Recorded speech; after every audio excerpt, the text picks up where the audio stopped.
All right, good morning, everyone. Andrew Douglas here in the Action News 5 digital desk. We are following some breaking news right now. This has been a breaking news story that we've been following all morning long. There was a brutal and nasty collision that happened in downtown Memphis involving a Memphis police cruiser. And it appears that there has been a police officer, at least one, that's been taken to the hospital. And we have Tavarius Haywood, our reporter, live on the scene from where this happened, Mississippi Boulevard and Danny Thomas. Tavarius, I know you've been out there all morning long. Bring us up to date on what you've learned. Good morning.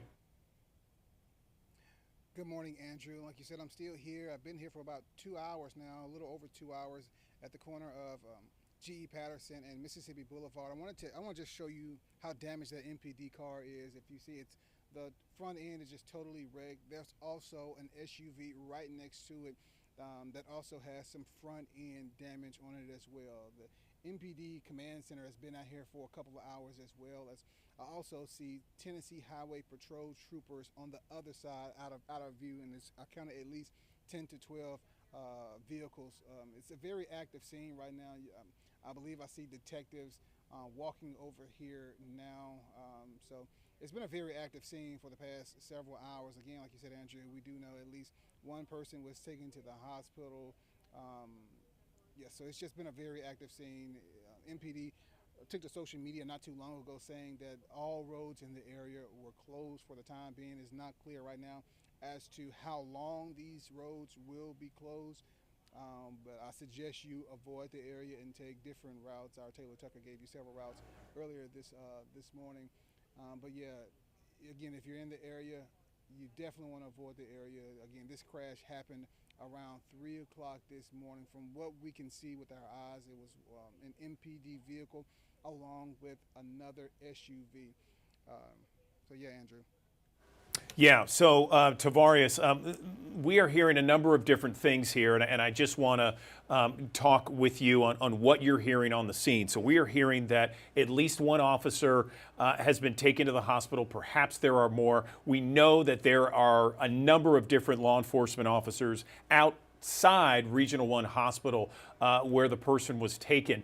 You mentioned just a second ago that there was one MPD cruiser involved in this crash, and there was another vehicle as well.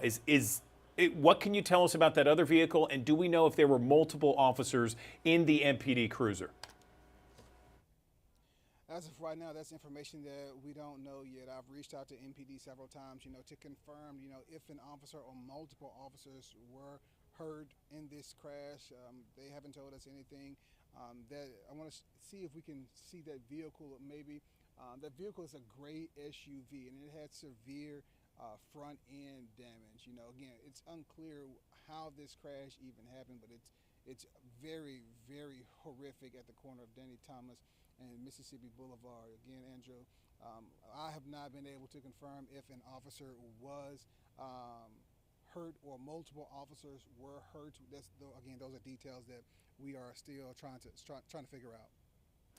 Okay, and Tavarius, we understand that Memphis Police Interim Chief C.J. Davis will be giving us a news conference at any moment now. In fact, you can see to our viewers right now, you can see live pictures of the microphones being set up outside Regional 1 Hospital, where Police Chief C.J. Davis is expected to begin and give us official word on what exactly happened here. Going back to the scene, we saw that there were a number of Tennessee Highway Patrol state troopers that showed up in addition to the mobile command center. Do you have any information on that? A lot of times when we see that suggests that this is a very, very serious situation and something that is unfortunately tragic. Yeah, that's absolutely right, Andrew. When the command center pulled up, to me personally, it just seemed a bit excessive just for this to be, just a normal crash. So, yeah, like you said, it's multiple THP troopers out here. The command center is here. I've seen detectives around the block just kind of going around taking pictures. And so, yeah, this is a very horrific crash, Andrew. And again, we're still trying to work out the details of just what happened, who was hurt, if any people in the other vehicle was hurt, if officers were hurt. It's still a lot of unknowns at this time, Andrew. A lot of unknowns. Right. And so, again, set the scene for us when you first arrived. You mentioned in a number of your live shots there, T, that there were people coming out, asking questions, and just kind of filing out, trying to figure out exactly what was going on. When you were there early on, did you hear anything about what exactly they heard, if they heard anything at all when this collision happened? Yeah, Andrew, they were asking us what was going on. A lot of people were asking us what's going on. I guess a lot of people didn't hear, the crash. Once daylight came out, that's when more people started to come out. So as of right now, no one really knows what's going on. Again, like you said, Chief Davis is expected to give that press conference at Regional 1 hopefully soon, so we can know what's going on. Again, we haven't heard anything. We haven't heard anything off the record that we know, information that we can't tell right now. But again, that crash is very, very brutal right now. The MPD cruiser front end is just mangled, as well as that SUV car. SUV is pretty mangled as well. And again, THP troopers are out here, as well as the MPD's command center is out here. Again, like I said, Andrew, it seems excessive just for it to be just a normal crash. I agree with you, T. And just to set the scene one more time, because we do have viewers joining us right now on the Action News 5 digital desk, there was a horrific collision happened about 3 o'clock this morning, Mississippi Boulevard, Danny Thomas, involving a Memphis police cruiser and another SUV. At least one person was taken to Regional 1 Hospital earlier this morning. That area of Mississippi Boulevard and Danny Thomas has been blocked off right now. Tavarius Haywood has been on the scene for a number of hours, and we are waiting outside Regional 1 Hospital for interim Memphis Police Chief C.J. Davis to bring us an update. And I know there's nothing confirmed, T, at this point, but having covered this for a number of years, when you have the police chief ready to give a press conference, when you have an enormous amount of police presence both at the scene and outside the hospital, there are suggestions that unfortunately this is not going to end well, and there may have been a death here involving a Memphis police cruiser, or a Memphis police officer, I should say. And I know that there's nothing confirmed right now. We probably won't get any confirmation until the police chief talks with us. But again, from the scene there, T, you said that people were just trying to figure out any information, the people that live there. Can you describe what kind of situation is there? Is it just a number of condos at that intersection? Anything else you can tell us about that intersection? Yeah, I'll show you, Andrew. These are just one of the newest apartments right across the street from G.E. Patterson's, the old church, Temple of Deliverance, Church of God in Christ, here at the corner of Danny Thomas and Mississippi Boulevard. And these new apartment complexes, I think they're called the Foot Park at South City Apartments. So, people have been coming out over the past hour or so. Most of them have went back in right now, asking media what's going on. I've seen a few people out here when I first arrived on the scene about 4 o'clock this morning, and they asked us what was going on. So again, it's a lot of unknowns right now.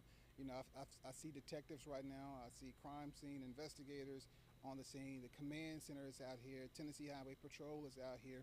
I've just been seeing a lot of people go to the cars, both the MPD cruiser as well as the SUV, looking in and around both of those vehicles.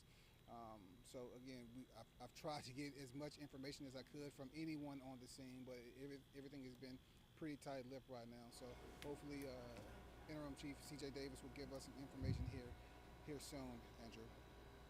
Okay, Tavarius Haywood, we appreciate your reporting all morning long. Thank you for standing by live, and we'll continue to stand by with you as we await Police Chief C.J. Davis and her words right now. But right now, we just want to move on and say thanks for your reporting, Teeth.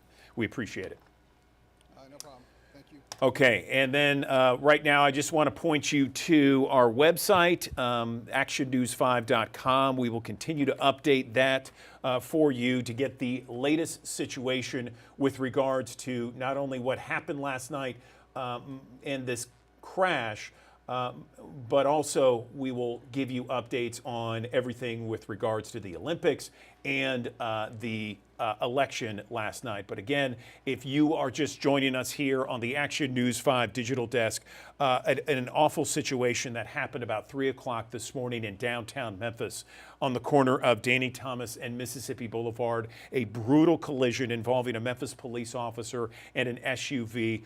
At least one person was taken to Regional 1. We suspect right now, it's unconfirmed, but we suspect right now one of those people being a Memphis police officer, and we are awaiting Memphis Police Chief C.J. Davis, who is expected to speak at any moment outside Regional 1 Hospital. We have a crew there outside. When she does come to the microphones, we will take it live here, not only on Action News 5, Digital Channel 5.3, and the digital desk, but also on WMC TV 5, on Action News 5, Channel 5. So we are standing by and ready to go live for that. So right now, I'm going to take a short break. We're back in 1 minute on Action News 5's digital desk.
Good morning. Welcome back to the Action News 5 digital desk. I'm Andrew Douglas. We love Team USA and all of our Olympic athletes. They're doing so well in Paris. Have you been watching some of the games? Well, perhaps if you have, you may be inspired to, I don't know, get in shape yourself. Well, it is something that shouldn't be too daunting for anyone out there. In fact, we have a local trainer to really kind of make it very easy for us to get in shape.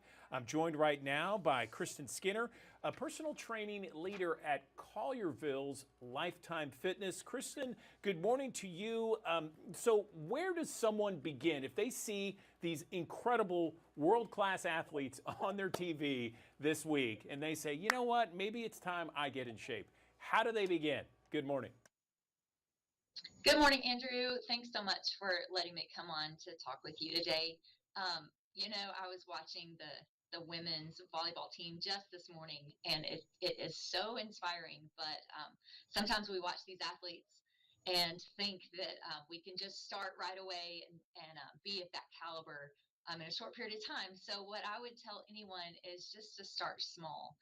At Lifetime, we have even goal setting sessions that we'll do with our members to talk about how to start with just a specific goal, how we can measure that goal, help them achieve that goal in a realistic period of time. So starting small, whatever the goal is.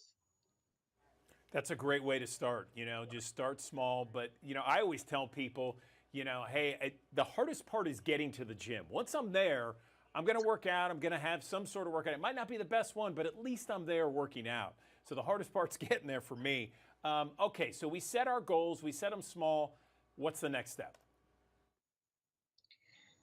So I'm glad that you said that because you're not alone. Many people struggle with just getting here. So having some accountability along the way is a great idea. If you meet with a trainer here in the gym, or maybe you even have a friend that you set up to have a play date, so to speak, at the gym, y'all come together, but that sets some accountability in place.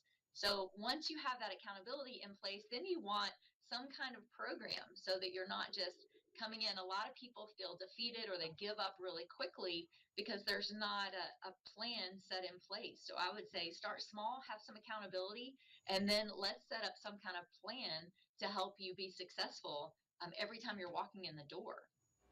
Yeah, I love that. Two great bullet points there: small goals, attainable goals, reachable goals, and then accountability. Tell me about diet and how important diet is when it comes to getting in better shape. 100%. It's been said that abs are made in the kitchen, and that's not a lie.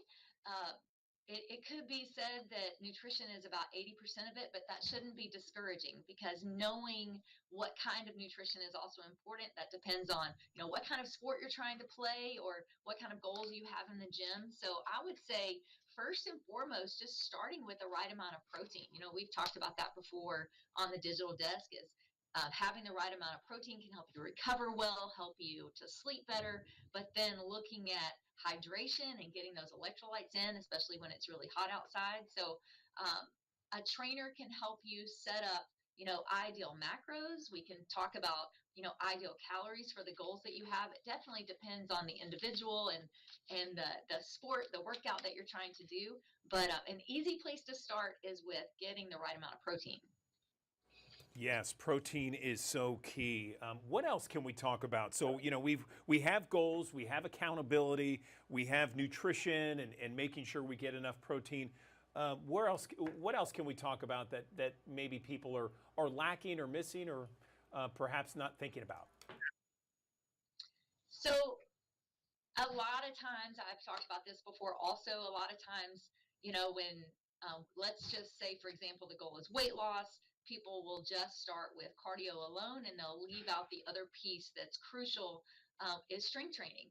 And vice versa. Some people will just do all strength training and leave off the cardio. And then when it comes time to run to get out of the rain, they don't have the ability to use their cardiovascular system. So both are equally important. But the biggest thing is, let's say, getting out in the community and engaging with the local running community. My daughter and I are participating with a women's run group right now, but we're doing our strength training at the gym.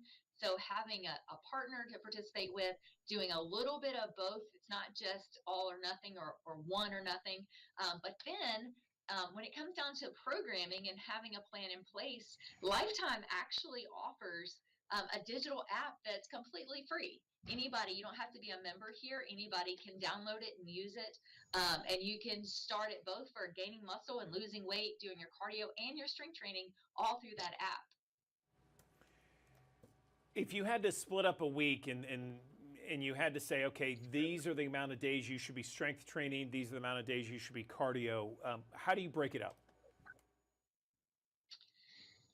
That's a great question, and I would definitely say that you want to talk to a certified personal trainer before coming to that conclusion on your own. Because one, it depends on the human, depends on the individual, the sports that you play, how active you've been previously, starting off small. But let's just hypothetically say that you've got 4 days out of the week, right? 4 days that you are going to allocate some time. What I would tell anyone is to let your strength training outweigh your cardio. So if you only have time to do 3 days and you do 3 days of strength training, we would orient that in a way where we could get your cardio in as you're doing your strength training. But definitely you want your strength training to outweigh everything else. I love it. I love it. These are great tips, and we have thousands of people that watch us each and every morning here on the Action News 5 Digital Desk. Anything else, Kristen, before we let you go, that maybe people might not have as top of mind? You know, so many things, Andrew. But if you can just allow yourself to just start. You don't have to have a fancy plan. You don't have to have, all the things in place right away. If you just start, and so many people have seen success on just launch. If you can just get here, get to the gym, get around some accountability, get around people that are going the same direction that you want to go. You'll be surrounded with positive and encouragement. And I think that's just kind of the nuts and bolts of it is just start. And then we have so many things at Lifetime that are free and available to everybody, like goal setting sessions. You can do a free intro to abs or intro to lower body or upper body or machines. Things like that are just accessible in a way that, we can help you just find little small nuggets to help you be successful along the way. I love it. Kristen Skinner over at Lifetime Fitness in Collierville giving us the deep dive on ways to get in shape. As we watch the Olympics and we watch our world athletes soar, we can also soar in our own special ways. Kristen, we appreciate the advice. Thanks so much. No problem. Okay, I want to go back out live here to Regional One Hospital. You can see in this live picture from our photojournalist, Bo Bradley, that there are microphones set up ready for Memphis Police Chief C.J. Davis to give us an update. From our photographer there, Bo Bradley, he told me that C.J. Davis is in the hospital right now, and she is going to update us at any moment. And when she does, she will come out and talk to us live. We'll take it here on the digital desk. If you are just joining us and trying to figure out exactly what's been going on, at 3 o'clock this morning, there was an MPD cruiser that got into a collision with a gray SUV at about 3 o'clock this morning at Mississippi Boulevard and Danny Thomas. This was a horrific collision that happened. We have been on the scene all morning long, and we understand the police chief is expected to address the news media at any moment. Again, we will take it live here on the Action News 5 digital desk when she comes out from the hospital and speaks at those microphones that have been set up. We're going to take a short break. We're back here on the Action News 5 digital desk in 1 minute.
Okay, welcome back to the Action News 5 digital desk. You can see right now live picture of microphones being set up ready for Memphis Police Chief C.J. Davis to speak with us.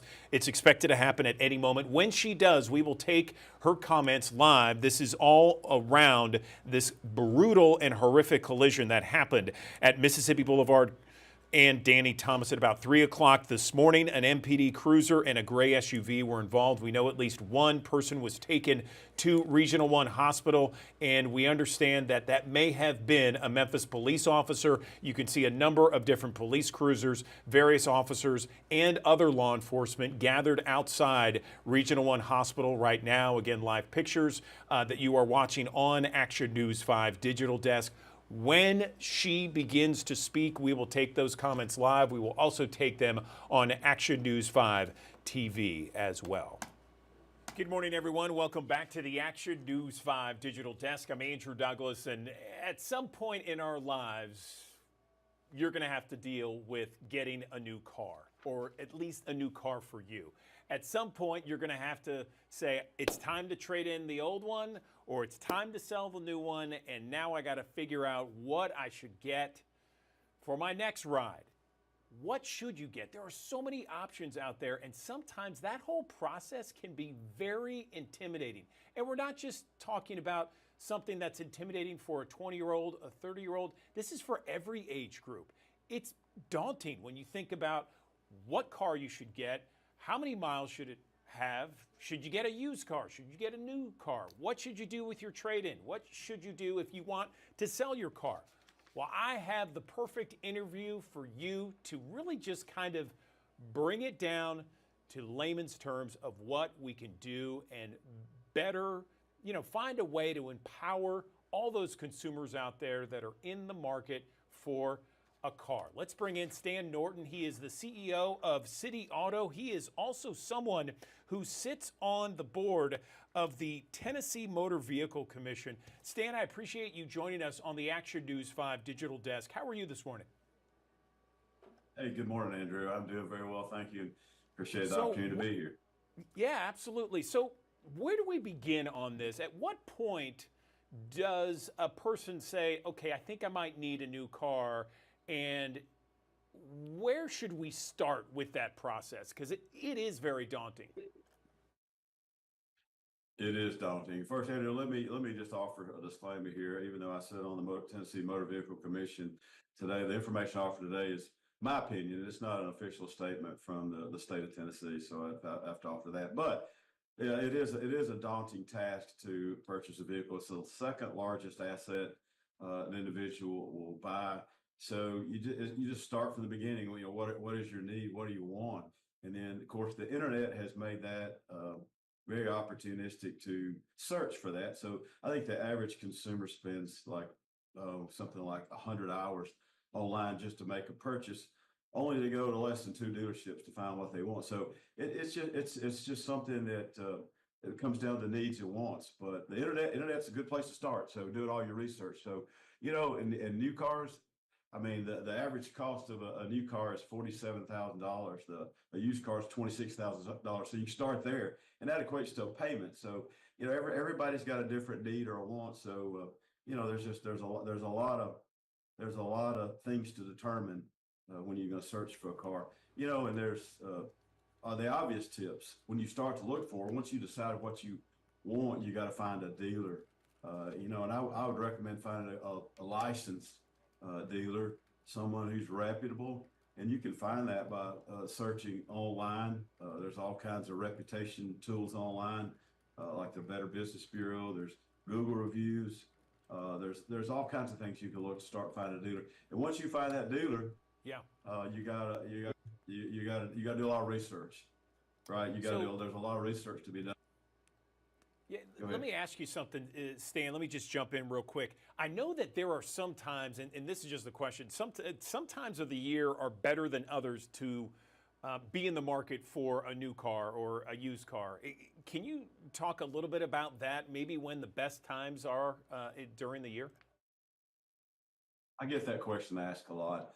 There's really not a better time. I mean, I've been doing this 38 years. The model changes can be an opportunity to find a better deal if there's a transition in the body style. But I mean, that's a tough one.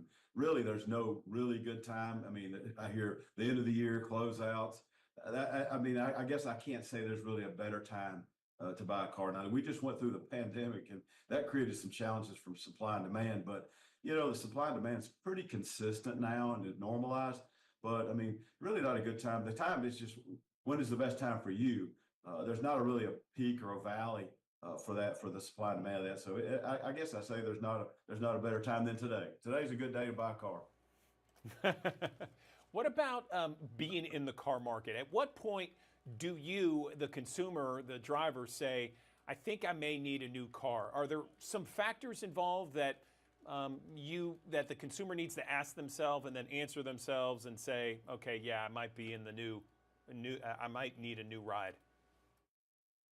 Well, I think everybody's always looking for a car. It's like shopping for clothes. People drive down the street and they see something they like.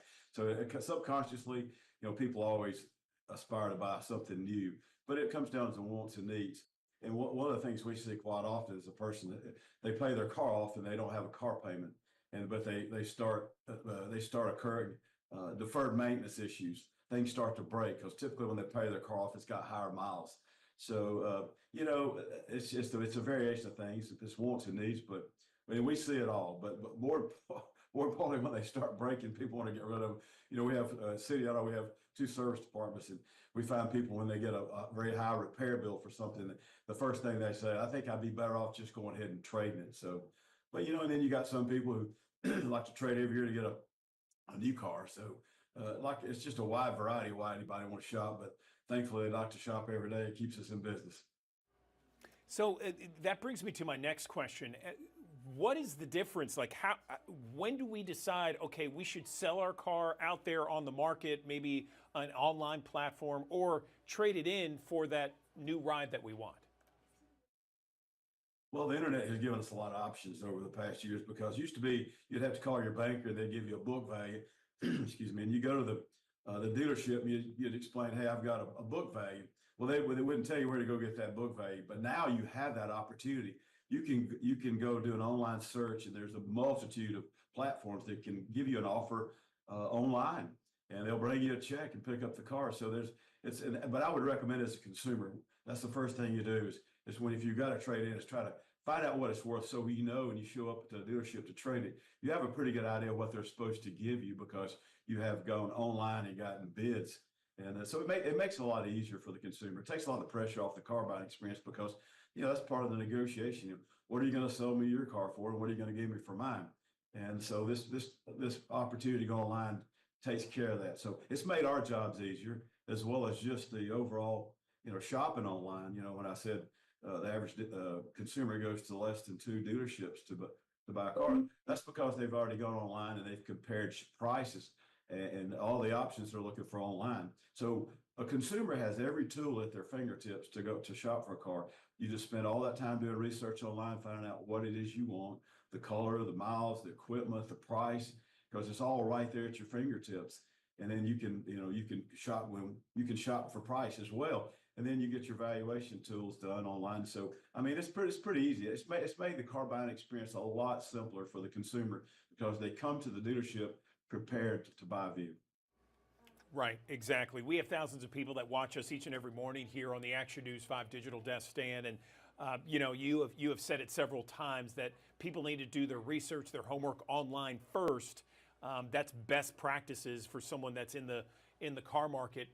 If you had maybe 2 or 3 other bullet points to give to consumers out there who are in the car market after doing your research online, what else would you tell them? Well, if you're going to buy a used car, and I find this all too often in my sector, in my business, and also we see it from the commission's perspective as well, is dealers. I would never buy a car from a dealer that sold a used car that sold it as is. That's disclosed. It's it's a buyer's guide. Law requires it to be displayed in the window. If you see that and the dealers wants to sell you that as is, I wouldn't buy the car. I mean, you enter in an area where the dealer can hide behind the fact that he's selling it as is, and he's not responsible for anything that happens to that car after he takes it off the lot. So, most reputable dealers offer some sort of coverage that, it's a small coverage, generally anywhere from 1,000 miles to 6,000 miles, that it offers a stated coverage that protects the consumer if something is actually wrong with the vehicle. Now, there is all the other opportunities to extend that coverage further, but I mean, just beware. Don't, if you do buy a car as is, absolutely take it and let a mechanic check it out. Don't just take the dealer's word for it. I mean, there's a lot of good dealers out there. At City Auto, we work hard in our reputation. We've been in business 38 years to try to take care of our customers, and there's mostly dealers do that, but there are some characters out there that don't follow the rules, and they hurt the consumers. So that would be a tip for sure, is make sure you don't buy a vehicle as is. But also, when you're shopping online, look for the dealer. There's a lot of information. Dealers all have online reputations, and it's easy to find it through the different platforms like Google or the Better Business Bureau. So if you'll look at those things, nobody's perfect. You're going to have issues because they're vehicles and they're man-made and they do break. But what makes a dealer different is how they handle that after the fact. Do you care about your customer? Are the customer going to be taken care of? So there's a lot to be considered in that. But to me, that would be the biggest thing, is make sure you find a good dealer do your research on the dealer itself as well as the car to make sure you get the best outcome. Okay, he is Stan Norton, Tennessee Motor Vehicle Commission and the COO of City Auto. Stan, we really appreciate the tips and advice you gave this morning here on the Action News 5 Digital Desk. Thanks very much. Thank you, Andrew.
All right, good morning, everyone. Welcome back to the Action News 5 Digital Desk. You are looking live at a look at and outside of Regional One Hospital right now. You can see the microphones are set up for interim Memphis Police Chief C.J. Davis. She is expected to come out at any moment. She was supposed to come out about a minute ago, and we are waiting for her comments based upon what happened at about 3 o'clock this morning.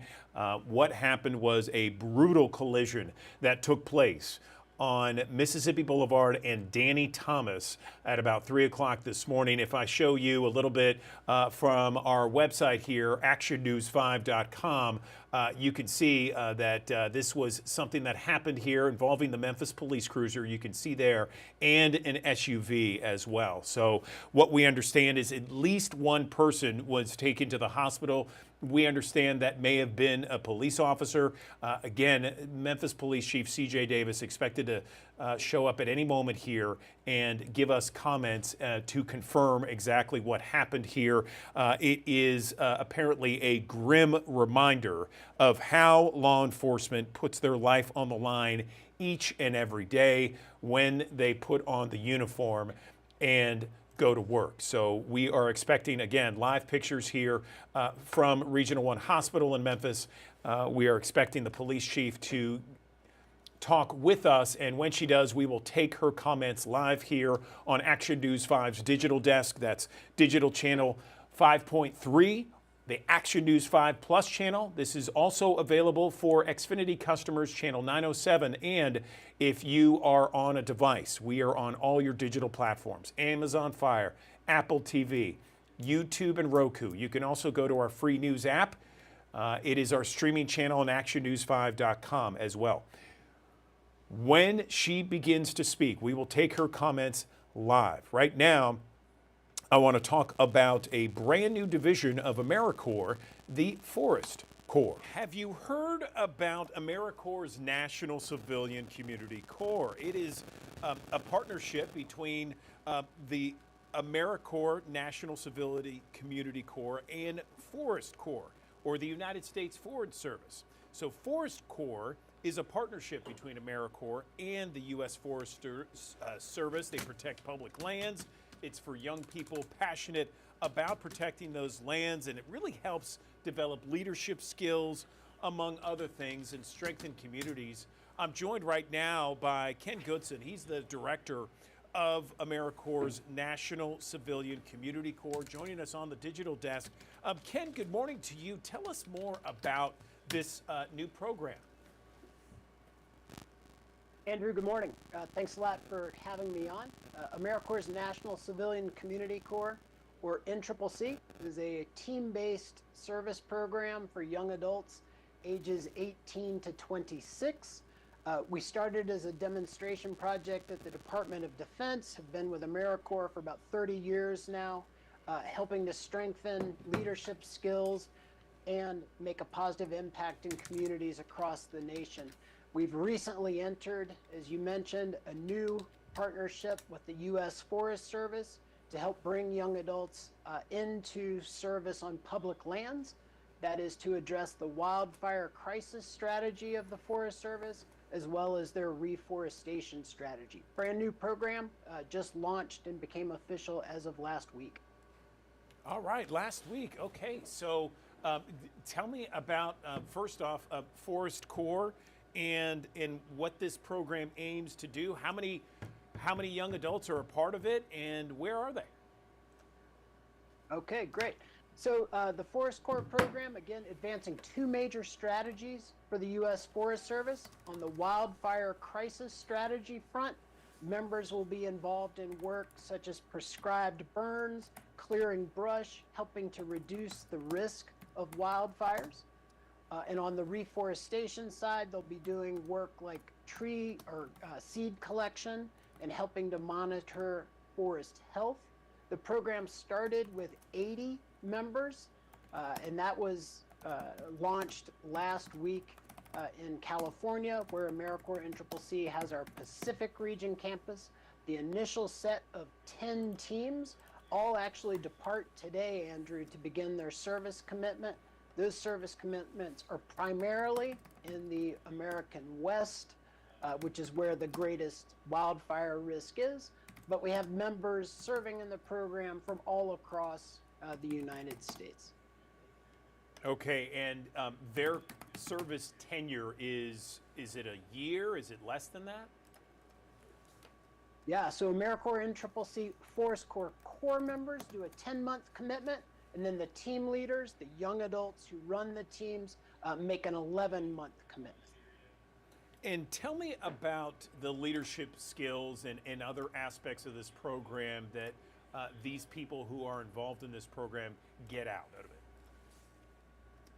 Yeah, and I think those are not unique to the Forest Corps part of AmeriCorps NCCC, but in general for AmeriCorps NCCC, it is a team-based program. So you have young adults from all different walks of life looking to go and serve in communities that have requested their support and assistance. And the leadership skills development is really through the daily hands-on service work, as well as some classroom training and support that's provided by AmeriCorps NCCC. That is coupled with the tangible technical skills that our project partners provide. So for Forest Corps members specifically, Andrew, that's things like chainsaw certifications or a red card wildland firefighter certification. So Hey, you take Beyonce, those, do you know how to cut soft weather for me skills, and put it in the web leadership folder? skills, and then those tangible technical skills. Okay. And at the end of the service term, you have a really It's qualified on young Median adult Coder. able to hit the job market and take the next step in their I just career. need it in a P. So we have MP4 thousands of people, Ken, that format watch us each and every morning from here Median on the Coder, digital desk. This probably and just brought is into the first time they're hearing about something like this. Is there an opportunity for people to join throughout the year, or is it only this time of year? What? Yeah, throughout the year.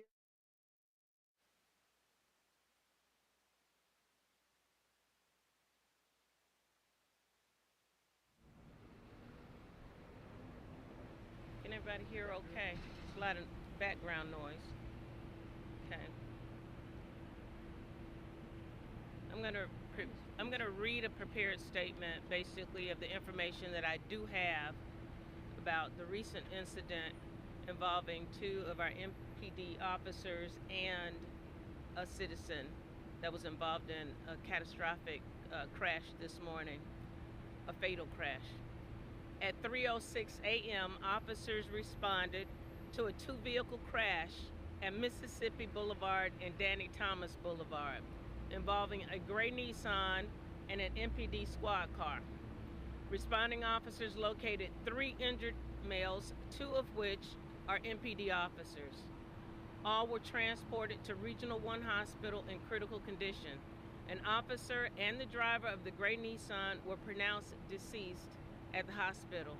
The second officer remains in critical condition.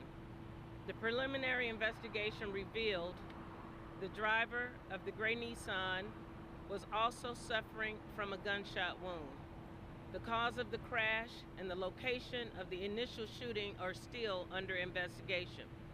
At this time, the Tennessee Highway Patrol has been contacted to investigate the collision, the actual vehicular accident, and the MPD's Homicide Bureau will investigate the shooting. This is an ongoing investigation, and we don't have very much other information at this time. Thank you. All right, thank you, everybody.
Yeah, Andrew, Chief Davis just gave an interview confirming that 2 people have died, including an officer and a person driving that SUV that I showed you earlier this morning.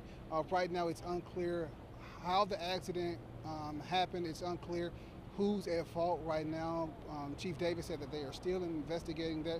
Well, she also said that when the accident happened, they also found that the driver of that Nissan SUV was also suffering from a gunshot wound, and they're still trying to investigate where that happened, where that incident happened of that victim being shot right now. So again, if you're just tuning in, Chief Davis just confirmed that 1 officer died in that crash at Mississippi and Mississippi and right by the Kojic Church, Temple of Deliverance. Early this morning, again, 1 officer was killed in that accident, was pronounced dead on the scene. Also, another person driving that, what she said was a Nissan SUV, also died in that crash. Andrew?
Hello? Hello? Hello? Hello? Now I can.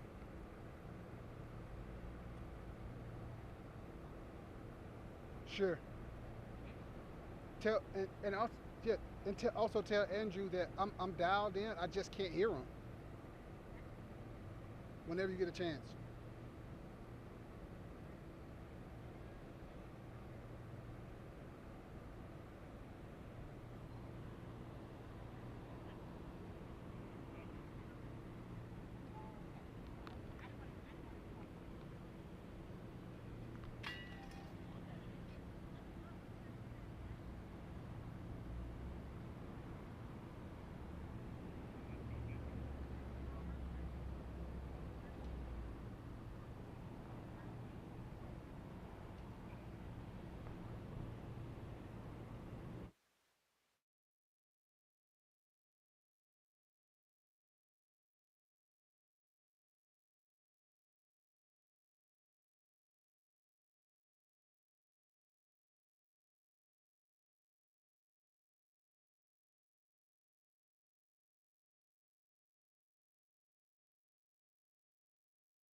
Good morning. Welcome back to the Action News 5 Digital Desk. This next interview is for all those parents and grandparents out there that have children, especially children, smaller children, okay? Because, you know, we love to get them out in the Memphis and Mid-South sun, and whether it's at the pool or maybe going to the park or on a bike ride or something, you want to make sure your child is protected and protected with regards to their skin, making sure they're wearing the proper sunscreen, for example, and making sure they're dressing the right part for a day at the park. Let's bring in someone to really kind of help us maneuver some of these things right now.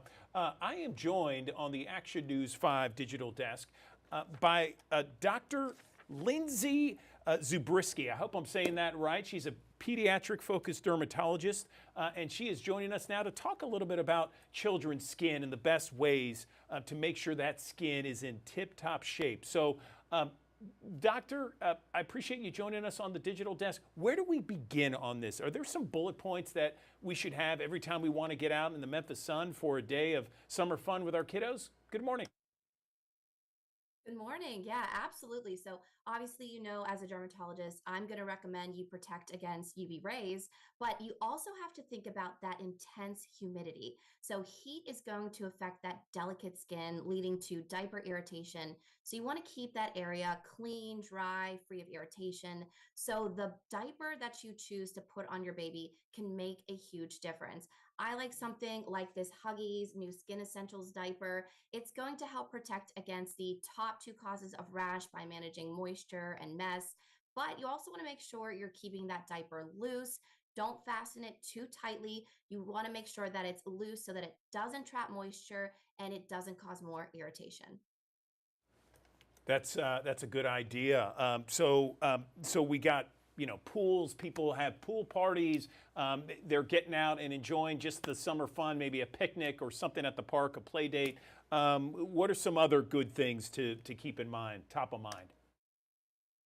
Right. So UV rays are one of the most damaging things to our baby's delicate skin. So you want to make sure that you're choosing a mineral-based sunscreen that's broad spectrum, at least an SPF 30 or even higher, making sure that you're reapplying that every 2 hours or more frequently after swimming or sweating. And then sunscreen usually isn't enough. You want to make sure you're putting long sleeve shirts on, rash guards, using UV protective glasses, hats. And when you get out of that pool, you want to make sure you rinse your baby or your child, get that chlorine or salt water off their skin so it's no longer going to irritate them. And then make sure you're applying moisturizers after swimming and showering. Where do people make the biggest mistakes? I think making I think the biggest mistake is people thinking they only need to apply sunscreen on sunny beach days. So on days where it's cloudy or you're going for a walk, people don't put sunscreen on, and that's when I see them get burnt the most. Gotcha. So Dr. Zabriskie, we have thousands of people that watch us here on the Action News 5 digital desk. Anything else you want to mention with regards to this? That we know that here in Memphis and the Mid-South, the sun can be very powerful. We have oftentimes in the summer days where the heat and humidity will reach triple digits, 110, that sort of thing. We just want to make sure that not only are we protected, but our small children are protected too. Sure, you also want to think about the clothing that your children are wearing. You want to choose light, breathable fabrics. Things like cotton and bamboo are really great options. That's going to increase the airflow, reduce moisture and heat irritation, especially for your baby's delicate skin. And you want to make sure that you're choosing light colors. That's going to reflect the heat and the sun better than those when you're wearing dark colors. Okay. Anything else before we let you go? Just make sure that you're protecting that baby's skin from head to toe, including the diaper area, avoiding sun exposure for between the hours of 10 and 4, and have fun. Yes, absolutely. Have fun. Dr. Lindsay Zabriskie, we appreciate your time this morning. Thank you for all the tips and advice out there for parents and grandparents. Thank you.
I'm on 8. Hey.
Can't hear anything now.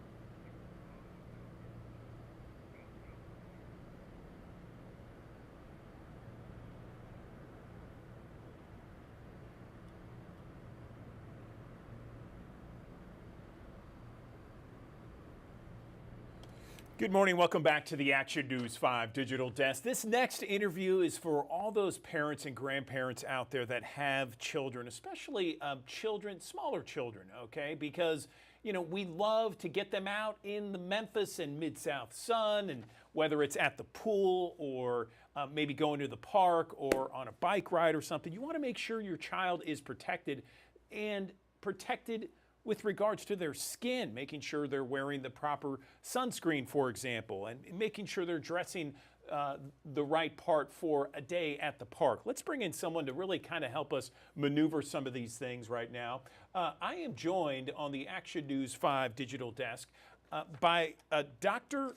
Lindsay Zabriskie. I hope I'm saying that right. She's a pediatric focused dermatologist, and she is joining us now to talk a little bit about children's skin and the best ways to make sure that skin is in tip-top shape. So, Doctor, I appreciate you joining us on the digital desk. Where do we begin on this? Are there some bullet points that we should have every time we want to get out in the Memphis sun for a day of summer fun with our kiddos? Good morning. Good morning. Yeah, absolutely. So, obviously, as a dermatologist, I'm going to recommend you protect against UV rays, but you also have to think about that intense humidity. So, heat is going to affect that delicate skin, leading to diaper irritation. So, you want to keep that area clean, dry, free of irritation. So, the diaper that you choose to put on your baby can make a huge difference. I like something like this Huggies New Skin Essentials diaper. It's going to help protect against the top two causes of rash by managing moisture and mess. But you also want to make sure you're keeping that diaper loose. Don't fasten it too tightly. You want to make sure that it's loose so that it doesn't trap moisture and it doesn't cause more irritation. That's a good idea. So we got, pools. People have pool parties. They're getting out and enjoying just the summer fun, maybe a picnic or something at the park, a play date. What are some other good things to keep in mind? All right, Tavarius Haywood, you are live right now on Action News 5's digital desk. So right now, let's get into it. Let's talk about what Memphis Police Chief C.J. Davis said to us moments ago and said in front of her cameras, because she really kind of explained exactly what happened about 3 o'clock this morning. This is something that you've been on for hours now. Give us the latest, T. Good morning. Good morning, Andrew. Finally, good to talk to you. She said around 3 o'clock this morning, officers responded to Mississippi Boulevard and Danny Thomas with an MPD cruiser involved in a crash with a Nissan SUV. Now, she also said that 3 males, including 2 MPD officers and a third male that was in a Nissan, were taken to the hospital in critical condition. All were transported to Regional 1 in critical condition. An MPD officer and the driver of that gray Nissan SUV were pronounced dead at the hospital. The second MPD officer remains in critical condition. She also said that, they also found out that the driver of that Nissan also suffered from a gunshot wound, and they are still investigating where that shooting happened, and they're just investigating that as well. Tennessee Highway Patrol is also investigating the crash. It's still unclear right now how this crash even happened or who's at fault right now, Andrew.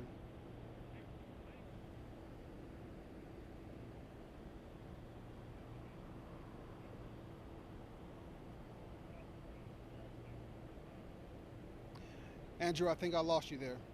I can't hear you. Sorry about that. So let's talk about this gray Nissan that's involved here. And this was the driver of the gray Nissan that had a gunshot wound. And so we're not sure exactly where that happened. Does that explain perhaps the Tennessee Highway Patrol being there? Or it's really unclear, isn't it? Right now, it's still unclear. We were not allowed to ask any questions. Of course, there's still a lot of questions, that need to be answered. Where the shooting happened, the victims have not been identified at this moment. The victim of the Nissan SUV, neither the officer have been identified, Andrew. So it's just still unclear. As I said, the preliminary investigation, they're still trying to figure out where this shooting happened.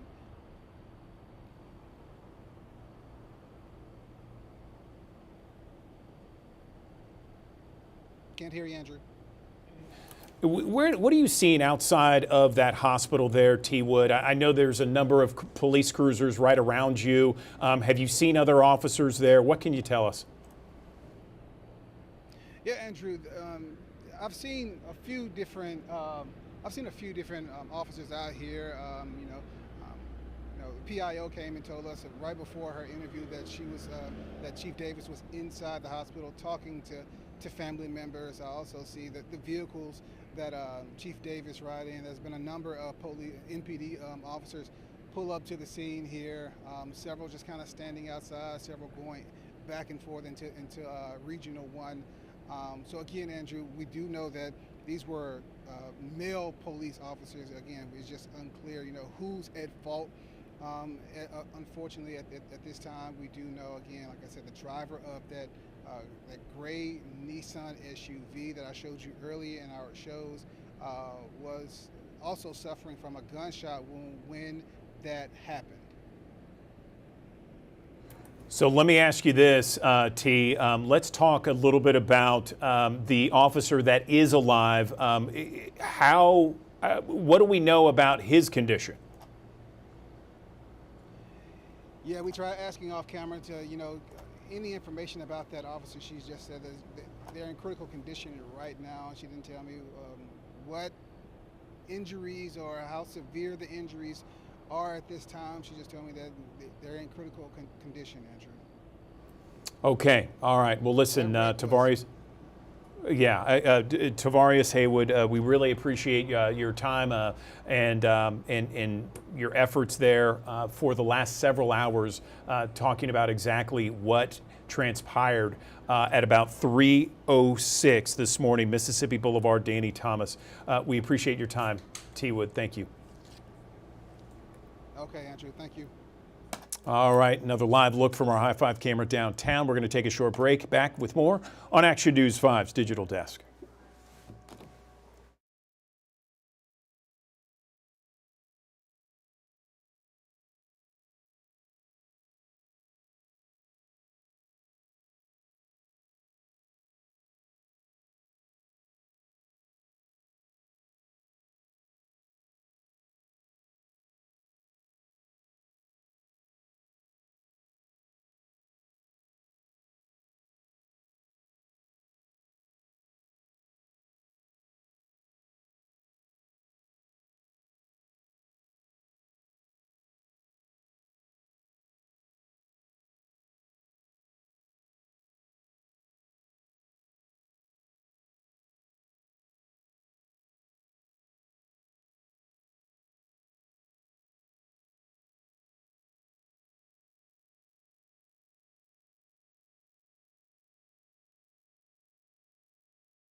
Good morning. Welcome back to the Action News 5 Digital Desk. Let me talk about dry eye for a minute here. It is increasingly common, and it can range from occasional symptoms to chronic disease. Symptoms that can include scratchy or gritty feelings, redness, fluctuation of vision, blurriness, tired eyes, and eye irritation. So, what causes it, and how do we manage some of those symptoms? I'm joined right now by a couple of people that can really help us with this discussion right now. I'm joined by Dr. Christopher Starr. He's a refractive and cornea surgeon, and Rebecca Petrus. She's president and co-founder of the Dry Eye Foundation.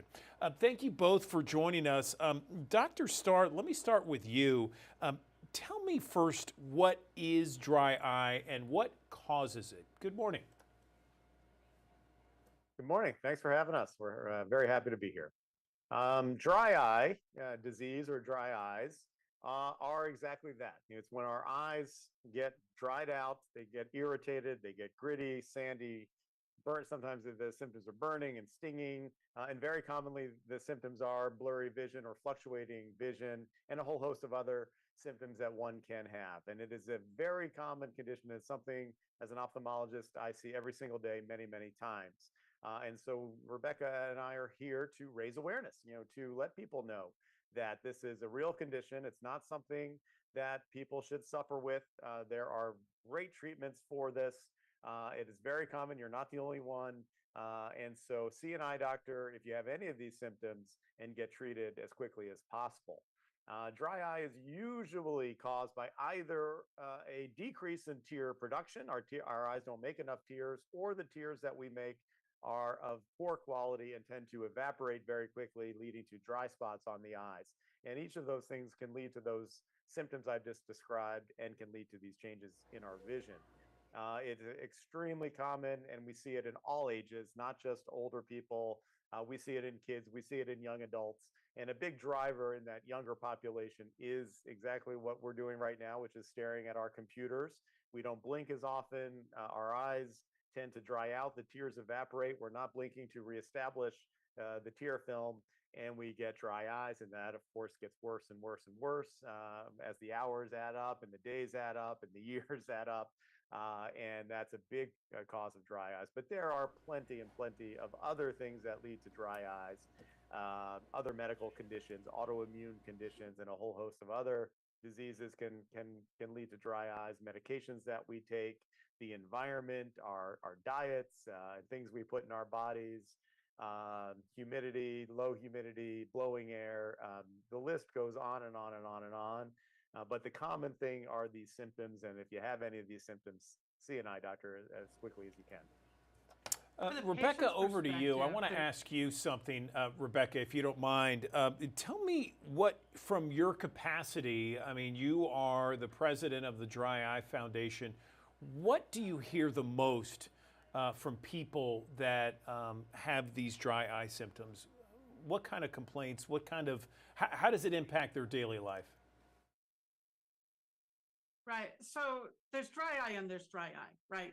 Anybody can have a little bit of dry eye symptoms. Most of us do occasionally. That's a whole different thing than dry eye disease, where your eyes, whatever specific symptoms you've got, your eyes are basically uncomfortable all day long. And that is going to affect pretty much everything that you do. Work comes to mind first, because as Dr. Starr said, we're just on screens all of the time. That's one of the environments where we're going to experience this the most. Being outdoors is an issue for people. Driving is an issue for a lot of us. Being in like over air conditioned or heated environments. There's just a lot of circumstances that are going to make us very uncomfortable. The recent Bausch and Lomb survey did a really great job of highlighting some things about this, like the fact that there's so many people with dry eye, but yet so few are seeing an eye doctor. Because what happens is we don't go to get help for it until it's gotten to the point where it's seriously interfering with our lives. So another thing that they highlighted in the survey was what this means to people who are going through it. They found that 8 out of 10 people who have these more advanced forms of dry eye, the persistent symptoms, they're constantly aware of how their eyes feel. Normal people are not going to notice how their eyes feel all day long. We do, and that's our impetus to do something about it. So Dr. Starr and I are wanting to raise awareness to say, please get to the doctor earlier. If you start experiencing these more and more, or you find you're using eye drops regularly, you really want to get checked out. Dr. Starr, let me ask you, so how do people, what's best practices to manage symptoms and reduce symptoms? Well, the best thing to do is to see the eye doctor, because there are so many ways to go about treating this and diagnosing it, by the way. And it's good to and there are usually lots of variables. It's multifactorial often. And so we can kind of guide you into the best sort of practice for managing this as best as possible. A lot of people will start sort of self-treat on their own, and that's usually the over-the-counter eye drops, and that's perfectly reasonable place to start. Over-the-counter lubricating drops, put them in when the symptoms come on. Certainly, if you're taking them more than 2 or 3 times a day, that's really a good indication to see a specialist. Warm compresses, sort of dietary changes, avoiding low humidity and blowing air. Very importantly, on the computer, we should all be blinking more often, taking breaks, looking away from this close computer into the distance. And I always recommend just kind of closing the eyes, as I'm doing now, for 20 seconds or so every 20 minutes, just to kind of let the eyes re-lubricate. But very importantly, see an eye doctor. We have great treatments for all stages of ocular surface and dry eye disease, from prescription medications to procedures that we do in the office, to specialty contact lenses and tear duct plugs. And the list goes on and on and on and on. So very important to get the diagnosis, get a customized treatment plan, and get this condition reversed.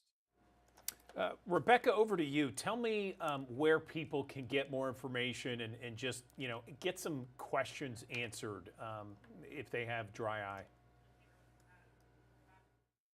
Right. Well, we're a nonprofit organization. Our main website is dryeyefoundation.org. We've got tons of educational materials there for people, and also support, because people who are going through the severe versions of this, they're having a hard time. They're seeing impact at work, they're seeing impact throughout their life, and connecting people who can share advice and support is really important to us. Okay, Yeah. Rebecca Bausch and Lomb Petrus. has a website called. Go ahead. Go ahead. Yeah, I was going to say, Bausch and Lomb has a website called knowyourdryeye.com as well, which is also a great resource in addition to Rebecca's website.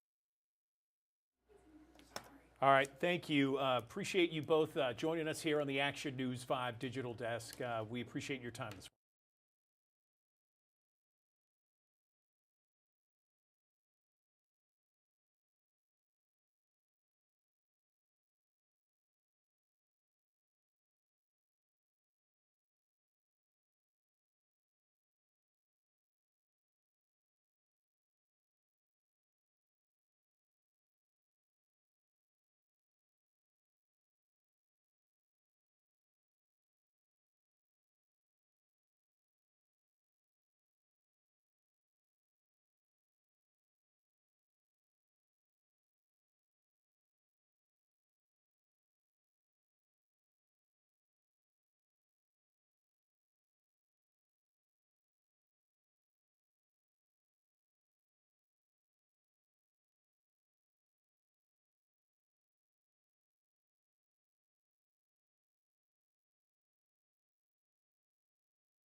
All right, welcome back to the Action News 5 Digital Desk. I'm Andrew Douglas, and want to give you just kind of an update here, and you can get the latest updates on actionnews5.com. I have it pulled up right here.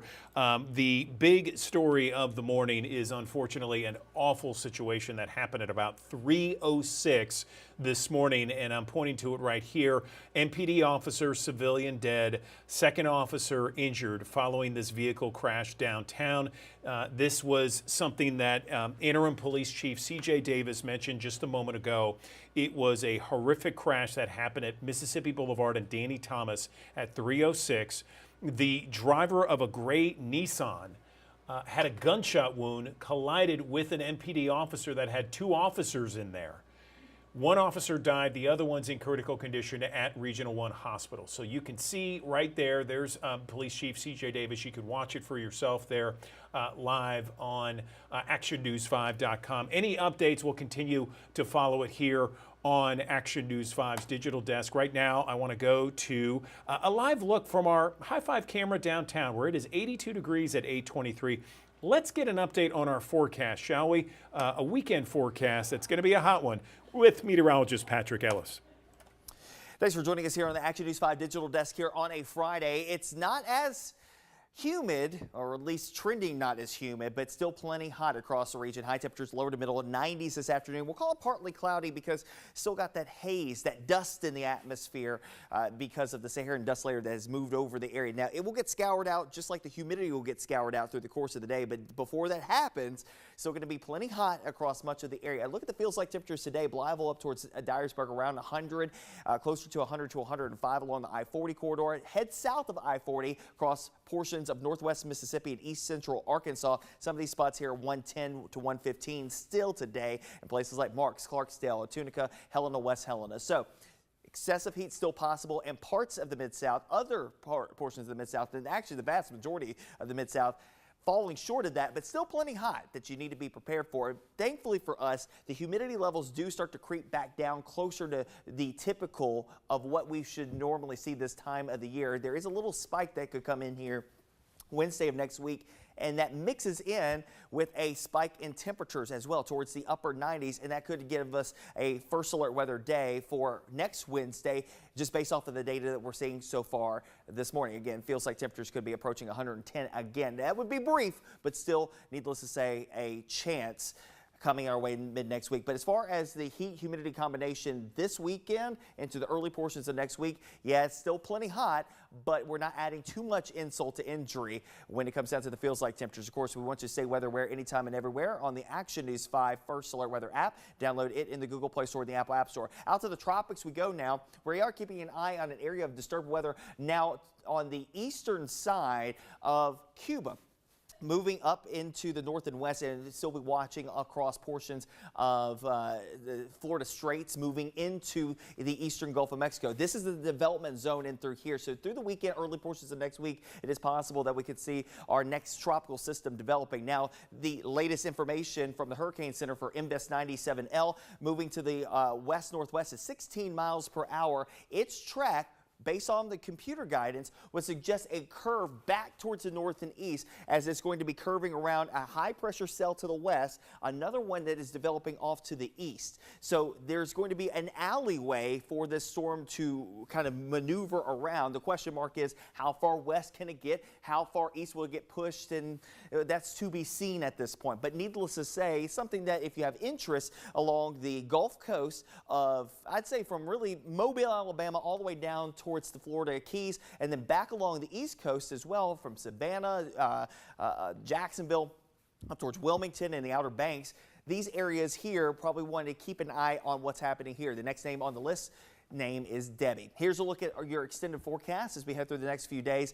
Again, 95 the forecast high. Still got a chase for an isolated shower or thunderstorm in the forecast as that front works its way down towards the south, low to mid 90s through the weekend.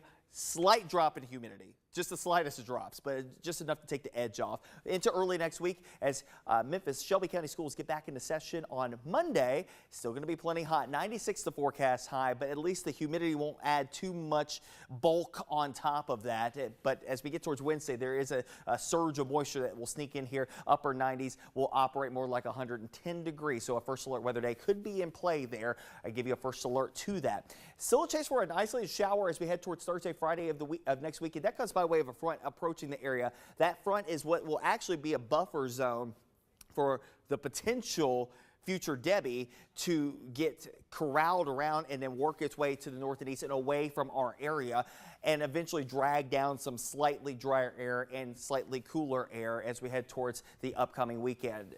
For next weekend, this weekend, it's still going to be seasonably hot, but the humidity at least taking a back seat comparatively to where we have been in recent days.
Good morning. Welcome back to the Action News 5 Digital Desk. Life these days can be very stressful for so many Americans. We're talking about work, inflation, politics, families, the kids' schedules.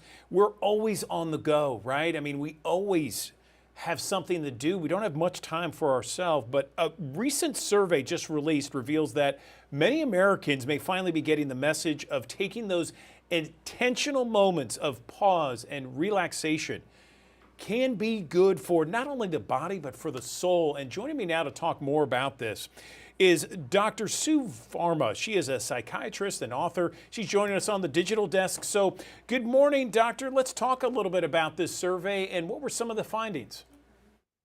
Yes. So there was a study that was conducted by Harris Poll, and they did this with Lazy Boy. And what they found was that even though two-thirds of Americans feel guilty about taking time off, 90% of them said that they need it. Like they recognize that what we call moments of laziness is actually a form of self-care. So I found this fascinating that like people are recognizing and having more of a mindset shift about the importance of relaxation. Okay, let's talk a little bit more about this because you know laziness has a negative connotation. When we talk about relaxing and when we talk about maybe doing nothing or at least focusing on something else, what are we talking about here? Because as I mentioned off the top, you know, there's work, there's the kid schedules, there's getting stuff on the table to eat, there's buying groceries, what have you, and all that stuff adds up. What are we talking about when we don't do anything? Yes. So just like you said, that laziness has historically had a negative connotation, but I feel like the word laziness is getting rebranded into something positive and something intentional. And it's kind of like we're taking pride and we're kind of taking and back and reclaiming our humanity because so much of what we're doing right now is the human doing and less of the human being. And the human being says, I have self-worth just because I exist. Like I don't have to do anything to prove myself to other people. And I feel like so much of that conditioning is I need to be successful, I need to achieve, I need to be on the go. And we kind of wear our achievements and accolades as badges of honor, you know, like, oh my God, I worked these many hours. Oh my God, I didn't sleep, right? So now the real flex is saying, I took time off, I did nothing. And what that looks like is carving out intentional moments of laziness in your day or rest by dedicating spaces in your home. So it might be what I call a Zen den. It could be a corner. It could be a throw pillow, a yoga mat, a lazy boy recliner, whatever says I'm taking time off and don't do not disturb. Put a do not disturb sign if you have to outside the door to the family and say I'm taking time off. So it looks like both time and space carved out in your day and in your home. And how does that help our mind and brain? Like from head to toe, relaxation has so many benefits. We know that people live longer, those who intentionally carve out moments of rest. They're more productive. They make more money, believe it or not, like those who are working and also supplementing periods of rest.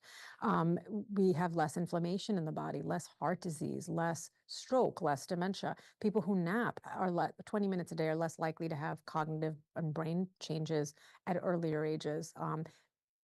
Head to toe, less depression and anxiety. I mean, the benefits are countless. And what's key about this is we're not saying go do nothing, forever. We're saying keep doing you, right? Whatever it is that you do so well, but also just be mindful that just a few minutes of rest on a regular basis um, goes such a long way.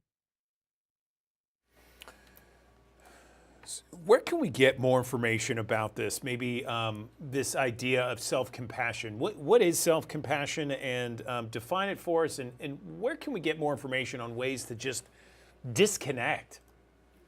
Yes. So self-compassion is saying that I have worth simply because I exist, because I'm human. I don't have to earn this rest and relaxation. And if you're looking to create a Zen den or want to learn more about Lazy Boy, lazyboy.com is one great way. The Lazy Boy store in your area is another way. Or if you want to read about it, I dedicate a whole chapter in my book, Practical Optimism, to the idea of self-compassion and self-care. Okay, Dr. Sue Farmer, we appreciate your time this morning on the Digital Desk. Thank you. All right, another live look from our High Five camera downtown, 82 degrees, 8:33. We're back in 60 seconds.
All right, welcome back to the Action News 5 Digital Desk. I have actionnews5.com pulled up here, and I want to, go to an update from our breaking news that we've been following all morning long. This is about this awful collision that happened at 3:06 this morning.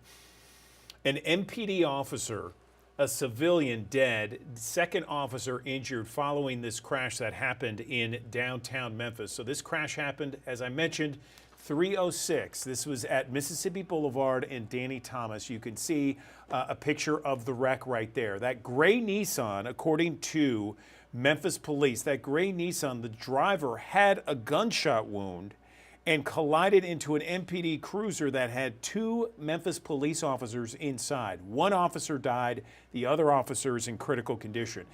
Now, I just received an update from the Memphis Police Department that said the shooting that occurred where that gray Nissan driver was hit occurred near South Parkway East and Mississippi Boulevard. And the preliminary information from the Memphis Police Department says that there was some sort of disagreement between the driver of that gray Nissan and someone on the scene at South Parkway East. At this point, there's been no official charges that have been filed, but the investigation is ongoing.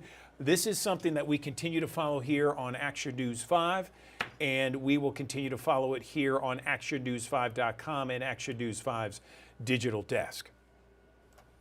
Thanks for joining us here on the Action News 5 Digital Desk here on a Friday. It's not as humid, or at least trending not as humid, but still plenty hot across the region. High temperatures lower to middle 90s this afternoon. We'll call it partly cloudy because still got that haze, that dust in the atmosphere because of the Saharan dust layer that has moved over the area. Now, it will get scoured out just like the humidity will get scoured out through the course of the day, but before that happens, still going to be plenty hot across much of the area. Look at the feels like temperatures today. Blytheville up towards Dyersburg around 100, closer to 100 to 105 along the I-40 corridor. Head south of I-40 across portions of northwest Mississippi and east central Arkansas. Some of these spots here 110 to 115 still today in places like Marks, Clarksdale, Tunica, Helena, West Helena. So excessive heat still possible in parts of the Mid-South, other portions of the Mid-South, and actually the vast majority of the Mid-South falling short of that, but still plenty hot that you need to be prepared for. Thankfully for us, the humidity levels do start to creep back down closer to the typical of what we should normally see this time of the year. There is a little spike that could come in here Wednesday of next week, and that mixes in with a spike in temperatures as well towards the upper 90s, and that could give us a first alert weather day for next Wednesday just based off of the data that we're seeing so far this morning. Again, feels like temperatures could be approaching 110 again. That would be brief, but still, needless to say, a chance coming our way mid next week. But as far as the heat humidity combination this weekend into the early portions of next week, yeah, it's still plenty hot, but we're not adding too much insult to injury when it comes down to the feels like temperatures. Of course, we want you to stay weather aware anytime and everywhere on the Action News 5 First Alert Weather app. Download it in the Google Play Store and the Apple App Store. Out to the tropics we go now. We are keeping an eye on an area of disturbed weather now on the eastern side of Cuba.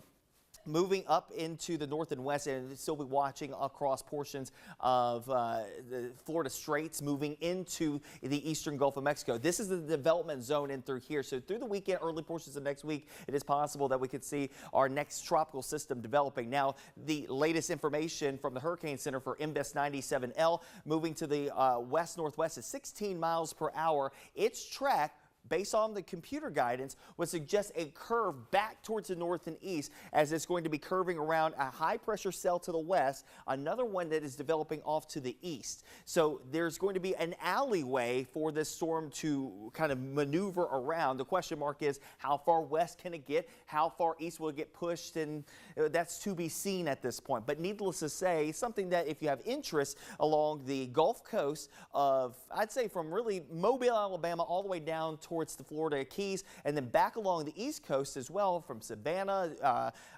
Jacksonville, up towards Wilmington and the Outer Banks. These areas here probably want to keep an eye on what's happening here. The next name on the list name is Debbie. Here's a look at your extended forecast as we head through the next few days. Again, 95 the forecast high. Still got a chase for an isolated shower or thunderstorm in the forecast as that front works its way down towards the south, low to mid 90s through the weekend. Slight drop in humidity, just the slightest of drops, but just enough to take the edge off. Into early next week as Memphis Shelby County schools get back into session on Monday. Still going to be plenty hot. 96 the forecast high, but at least the humidity won't add too much bulk on top of that. But as we get towards Wednesday, there is a surge of moisture that will sneak in here. Upper 90s will operate more like 110 degrees. So a first alert weather day could be in play there. I give you a first alert to that. Still a chase for an isolated shower as we head towards Thursday, Friday of the week of next weekend. That comes by way of a front approaching the area. That front is what will actually be a buffer zone for the potential future Debbie to get corralled around and then work its way to the north and east and away from our area and eventually drag down some slightly drier air and slightly cooler air as we head towards the upcoming weekend. For next weekend, this weekend, it's still going to be seasonably hot, but the humidity at least taking a back seat comparatively to where we have been in recent days.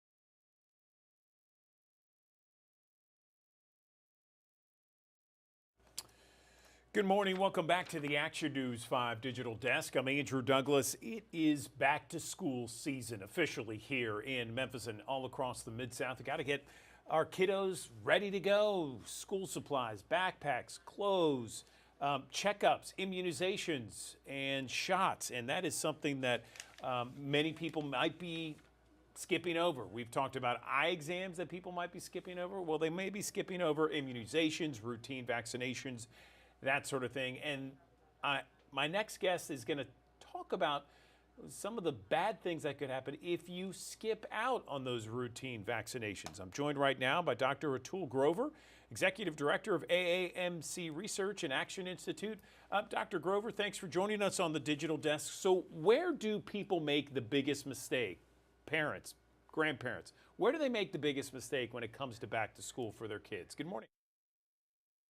I think great to be with you, and I think you've already sort of covered it. We think a lot about the stuff we need, but not necessarily what we need to do for ourselves and our own health and wellness. And part of that, I think, is because for the last couple of years, we've been so overwhelmed by kind of COVID fatigue that we've forgotten that there's a lot of other stuff out there that we have a pretty good track record of preventing against when it comes to illness, things like measles, things like influenza. And we've got to be thinking about those things as we get back to school. So the best thing that people can do is make an appointment with their pediatrician or other primary care provider to talk about what you may be missing to keep your child safe as you go into that fall season. Yeah, and some of the things that I was reading today about measles that was essentially wiped off the map, but unfortunately, because there isn't those routine vaccinations for everybody, measles is it making a comeback? It is, and measles is something that we thought that we had eradicated in the United States back in 2000. So almost a quarter of a century, we were kind of done with measles, but that requires that people stay up to date on vaccinations. And we know now that the proportion of children going into kindergarten who are actually fully up to date for what they need in terms of vaccinations, including the MMR or measles, mumps, rubella shot, has dropped down to about 93% from 95%. And that may not seem like a lot, but for measles alone, that puts about 250,000 kids at increased risk of getting measles, which can be much more serious in children than something like COVID, and in fact is much more infectious. You can catch it just by being in the same room that somebody who's had measles was in an hour ago. Yeah, I remember hearing that. My kids are grown now, but certainly when they were little, we would have just kind of like when we go to the pediatrician, we'd have the checkoff list or at least the date of when they got each vaccination. We have thousands of parents and thousands of people watching us each and every morning here on the Digital Desk. Dr. Grover, if they're watching, give me a checklist of what you think they should be doing right now, getting ready for school. Well, it always takes a little time to get in for an appointment to your pediatrician's office. So please start making those appointments now as we get closer to Labor Day. I know we're thinking about sunscreen and those last moments with our families of enjoyment in the summertime, but that's coming up quick, that first day of school. And so they'll have a list of which immunizations that your children needs, which are recommended at this age, which ones are required for school. But some of the biggest ones are really making sure that you get that MMR and tetanus shot. And then also going into fall, in the next month or so, we should have the brand new boosters for COVID available. That includes the new variants that we're seeing pop up really on the rise in about 40 or 42 out of all the states right now. And think about getting your influenza shot, your flu shot, which has to be updated yearly as well. So go ask your pediatrician or primary care provider or clinic. They'll tell you which ones you really need. Anything else before we let you go, Dr. Grover? These are all great tips and suggestions getting ready for the first day of class. Look, I think the last couple of years we've sort of had COVID crowding out a lot of other things in our brains, but these other diseases are still out there, and many of them are completely unnecessary if we are vaccinated. We've had 167 cases of measles in this country this year so far. That's really unheard of in a place that wiped it out 25 years ago. So please make sure you go and get completely up to date, have that conversation with your pediatrician, get it scheduled now. Okay, Dr. Atul Grover, appreciate you joining us on the Action News 5 Digital Desk. We appreciate your time and your knowledge.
Good morning. Welcome back to the Action News 5 Digital Desk. More than 14 million Americans are living with a serious mental health condition, like bipolar disease or major depressive disorder, schizophrenia, that sort of thing. And sometimes people with serious mental illnesses that are taking antipsychotic medications may suffer from a condition. It's called TD. It's known as tardive dyskinesia, and it can cause debilitating, uncontrollable, repetitive movements that can make eating, drinking, walking extremely difficult. The condition can be overwhelming for people who suffer from it, causing many people to give up on treatment. Let's talk more about this condition, this issue, with a couple of people on the digital desk right now. I'm joined by Dr. Rakesh Jain, a clinical professor, Department of Psychiatry at Texas Tech University, and Sherlyn Peterson, a patient living with TD. Good morning to you both. Doctor, let me start with you. Can you tell us a little bit more about TD and what are the signs and symptoms of it? Good morning. Good morning, Andrew. And I listened to your opening description of tardive and my admiration to you. In one single sentence, you captured the entire plight of this condition. This is not just a movement disorder, it's a movement disorder filled with misery and suffering for the patient. And it is the consequence of having occasionally to take these antipsychotic medications for a variety of disorders. And let me just underscore one really important point you made, which is the degree of suffering that goes along with it. And even though there are 700,000 Americans who have this condition as we speak, only about 15% have been diagnosed. So we have a lot of work to do. It sounds like it. Can you give us the signs and symptoms of what people can watch out for, doctor? I'll be happy to. So it would be the appearance of movements that you haven't started. For example, I'll show it to you if I may. It could be this kind of nose movement or eye blinking, forehead movement. It could be jaws shifting or the lips puckering or pulling back, the neck sometimes acting out, if you will, fingers doing things that you're not intending to do, the toes not intending that thing, doing things that you're not intending for it to do. These can be very frightening. But on top of that, they can lead to falls. It can lead to trouble with chewing, talking, choking. It's a considerable disorder. It can also involve pain. It can involve embarrassment. It can involve social withdrawal. It's a whole host of things, Andrew. It sounds like it. Over to you, Sherlyn. Can you tell us about your story living with TD, how you were able to get diagnosed with this condition? Oh, yes, I can.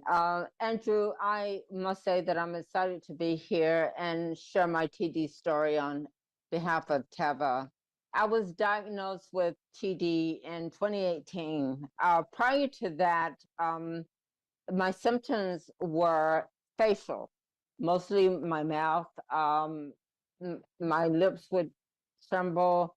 My left side of my mouth would sag. My speech was slurred, and it was just totally embarrassing. And I experienced a great deal of shame with that. It totally changed my social life. I did not want to interact with the world. I just wanted to stay inside and hide. People would ask me if I had when I had a stroke, not if I had a stroke. And I went to several doctors and was told I didn't have a stroke, but they didn't have a name to put to what I was experiencing. And then I went to my mental health clinician and he said, "You're suffering from TD." And it felt absolutely fabulous to have a name to go with what I was suffering from. And I realized that I can take care of TD and my mental health, and I do not have to make a choice between the two. And that's just really terrific. Yeah. Thank you so much for opening up to us about your condition, Sherlyn. What are you doing now to live with the condition? Are you on different medication? Is there a treatment plan? Well, I'm here to share my personal journey. As far as treatment plans, I will pass that to Dr. Jan. Sure, sure. Happy to talk about it. So, Andrew, you are right. You don't want to live with this if you can help it. So, the treatment plan nowadays often includes continuing the person on their appropriate underlying disorders treatment, which could be antipsychotic medications. And now we have a medication like Austedo, which the FDA approved some years ago. And I'm very pleased to be speaking on behalf of Teva regarding Austedo. But Andrew, here's something really cool that's happened recently, which is Austedo XR got approved by the FDA, which is once a day, one pill once a day treatment for it. Obviously, you want to think about both the safety and efficacy, but with this medication, the approval is for us to use it along with other meds that are necessary for a patient's well-being. We have 3-year data. We have to always keep safety and efficacy equally in mind. And it will be important to remember that side effects could include things like, could be multiples, but it could include things like sleep difficulties, nasopharyngitis. But we do have 3-year data that shows benefits to the tardive dyskinesia movements for our patients, while at the same time not harming their underlying disorder by stopping medications that the person might need. So, correct me if I'm wrong, Dr. Jane, but is this just this condition, this TD condition? This is a side effect of antipsychotic medication. Is that right? It is. It is. I personally have, besides being a psychiatrist, I personally have 3 family members who take these medications, and it radically helps them. I mean, a couple of them I think are alive because of these medications. But you said it right. For some people, there can be this side effect. So what do? Well, you can't ignore the underlying condition. But if this does appear, tardive dyskinesia does appear, we're living in a time in this world where that can be identified accurately and treated accurately. And that's why I'm very interested in making sure, along with Ms. Sherlin, that people know about this disorder and know if it happens, we clinicians, along with patients, can do something to help them. I'm so glad both of you came on the digital desk. We have thousands of people that watch here across 3 states, Mississippi, Tennessee, and Arkansas. That we're getting the word out here. Dr. Jean, where can we get more information about TD and ways to treat it? Thank you, Andrew, for making such a strong case for knowledge. Knowledge is power. And those citizens who are listening to you in those 3 states, they are being empowered by what you are sharing with them. And a great website to go visit would be austedo.com, and I'll spell that, AUSTEDO.com. It's chock full of good information, and I really like this website. It encourages and educates at the same time. Ms. Peterson, I want to give you the last word. Anything you would like to say to maybe someone out there that perhaps has these same kind of conditions? Any advice or words of encouragement to that person? Yes. In my case, I took care of my TD and my mental health, and I did not have to make a choice. And whoever is listening, you can make that decision as well. All right, Sherlin Peterson and Dr. Rakesh Jain, we really appreciate your time here on the digital desk. Thank you so much for the knowledge that you passed along to us and our viewers this morning. We appreciate it. Thank you, Andrew.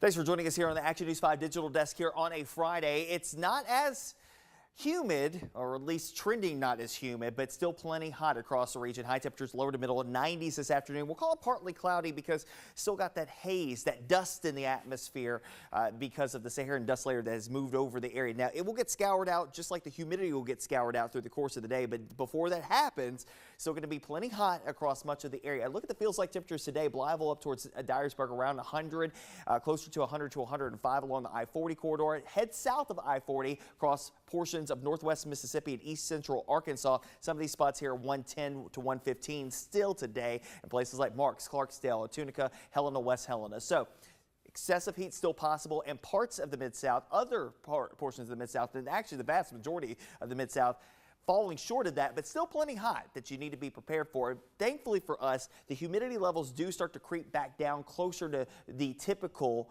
of what we should normally see this time of the year. There is a little spike that could come in here Wednesday of next week, and that mixes in with a spike in temperatures as well towards the upper 90s, and that could give us a first alert weather day for next Wednesday just based off of the data that we're seeing so far this morning. Again, feels like temperatures could be approaching 110 again. That would be brief, but still, needless to say, a chance coming our way mid next week. But as far as the heat humidity combination this weekend into the early portions of next week, yeah, it's still plenty hot, but we're not adding too much insult to injury when it comes down to the feels like temperatures. Of course, we want you to stay weather aware anytime and everywhere on the Action News 5 First Alert Weather app. Download it in the Google Play Store and the Apple App Store. Out to the tropics we go now. We are keeping an eye on an area of disturbed weather now on the eastern side of Cuba, moving up into the north and west, and still be watching across portions of the Florida Straits, moving into the eastern Gulf of Mexico. This is the development zone in through here. So through the weekend, early portions of next week, it is possible that we could see our next tropical system developing. Now, the latest information from the Hurricane Center for Invest 97L, moving to the west-northwest at 16 miles per hour. Its track, based on the computer guidance, would suggest a curve back towards the north and east, as it's going to be curving around a high pressure cell to the west, another one that is developing off to the east. So there's going to be an alleyway for this storm to kind of maneuver around. The question mark is, how far west can it get? How far east will it get pushed? And that's to be seen at this point. But needless to say, something that if you have interest along the Gulf Coast of, I'd say from really Mobile, Alabama, all the way down towards the Florida Keys, and then back along the East Coast as well, from Savannah, Jacksonville, up towards Wilmington and the Outer Banks. These areas here probably want to keep an eye on what's happening here. The next name on the list is Debbie. Here's a look at your extended forecast as we head through the next few days. Again, 95 the forecast high. Still got a chase for an isolated shower or thunderstorm in the forecast as that front works its way down towards the south, low to mid 90s through the weekend. Slight drop in humidity, just the slightest of drops, but just enough to take the edge off. Into early next week as Memphis Shelby County schools get back into session on Monday. Still going to be plenty hot. 96 the forecast high, but at least the humidity won't add too much bulk on top of that. But as we get towards Wednesday, there is a surge of moisture that will sneak in here. Upper 90s will operate more like 110 degrees. So a first alert weather day could be in play there.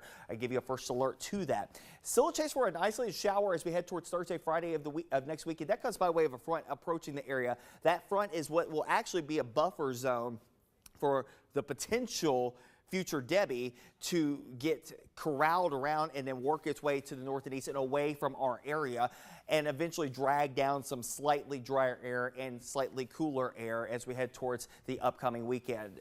For next weekend, this weekend, it's still going to be seasonably hot, but the humidity at least taking a back seat comparatively to where we have been in recent days.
Good morning. Welcome back to the Action News 5 Digital Desk. I'm Andrew Douglas. I want to tell you about Forrest Spence Fund. And this is a nonprofit located right here in Memphis. It assists with the non-medical needs of critically and chronically ill children all throughout the Mid-South. And they have a 5K that's coming up later this month. To talk more about this, I'm joined by Pessy Katz. She is the communication director for the Forrest Spence Fund. Good morning, Pessy. Tell me a little bit more about this nonprofit, why it was formed, some of the years it's been in service, what it does, that sort of thing. Good morning. Good morning. Thanks for having me. The Forrest Spence Fund was founded in 2007 by Brittany and David Spence when their son Forrest passed away at Le Bonheur Children's Hospital. He was only 55 days old. So they started this nonprofit because they wanted to assist other families who they had seen were struggling in the hospital with anything non-medical, because there's the side of medical, but obviously there's the other side that families need their support while going through this difficult journey. So we assist with a lot of different things like providing counseling for families, grants, let's say paying a bill for somebody, rent, car payment, and then we also support them throughout the hospital with different programs just during this difficult journey that they are going through. Okay, and tell me how long the Forrest Spence Fund has been around. How many children have they helped out? So we've been around since 2007, and since then we've assisted about 124,000 families. That is fantastic. Wow. That's great news. Okay, so you assist with non-medical needs of critically and chronically ill children all throughout the Mid-South. And I understand this 5K is one of the biggest fundraisers. Tell me about it. Yes. So our 17th annual 5K is on August 24th at Shelby Farms Park. This is a great morning for families to come out, support the Forrest Spence Fund. We'll have a different variety of races for kids and adults. So we will have a 100-yard dash, a 1-mile fun run, the 5K, and we'll also have a stroller division with that 5K. We will have games, bounce houses, toys, like prizes, awards, door prizes, and we will have awards for the largest fundraising team, largest individual fundraising team, and then we'll also have for different categories as well, awards given out. This is just a great way to support the Forrest Spence Fund while also enjoying a morning in the heat of the summer, but just for a great cause. Yeah, well, and Shelby Farms is a beautiful backdrop to support something like this beautiful nonprofit that you are a part of. So let's talk a little bit about how people can register for this. This is going to be a 5K. It's August 24th. This is at Shelby Farms Park. And when is it, and how can people register? So you can register on our RaceRub website. It is Forrest Spence 5K 2rs.raceroster.com. And on there we'll have the ways to register. So there's the 5K, the 1-mile fun run, and the pricing for the 5K is $25. And then the pricing for the 1-mile fun run is $15. All kids division is $15. And then we also have an option, a ghost runner option. We started this many years back for people who may live out of town but still want to support the fund. And you can get a t-shirt in the mail. That's also $15. On there, you can register for all of that. And there's also some volunteer options for anybody who's interested before, during, and after the event.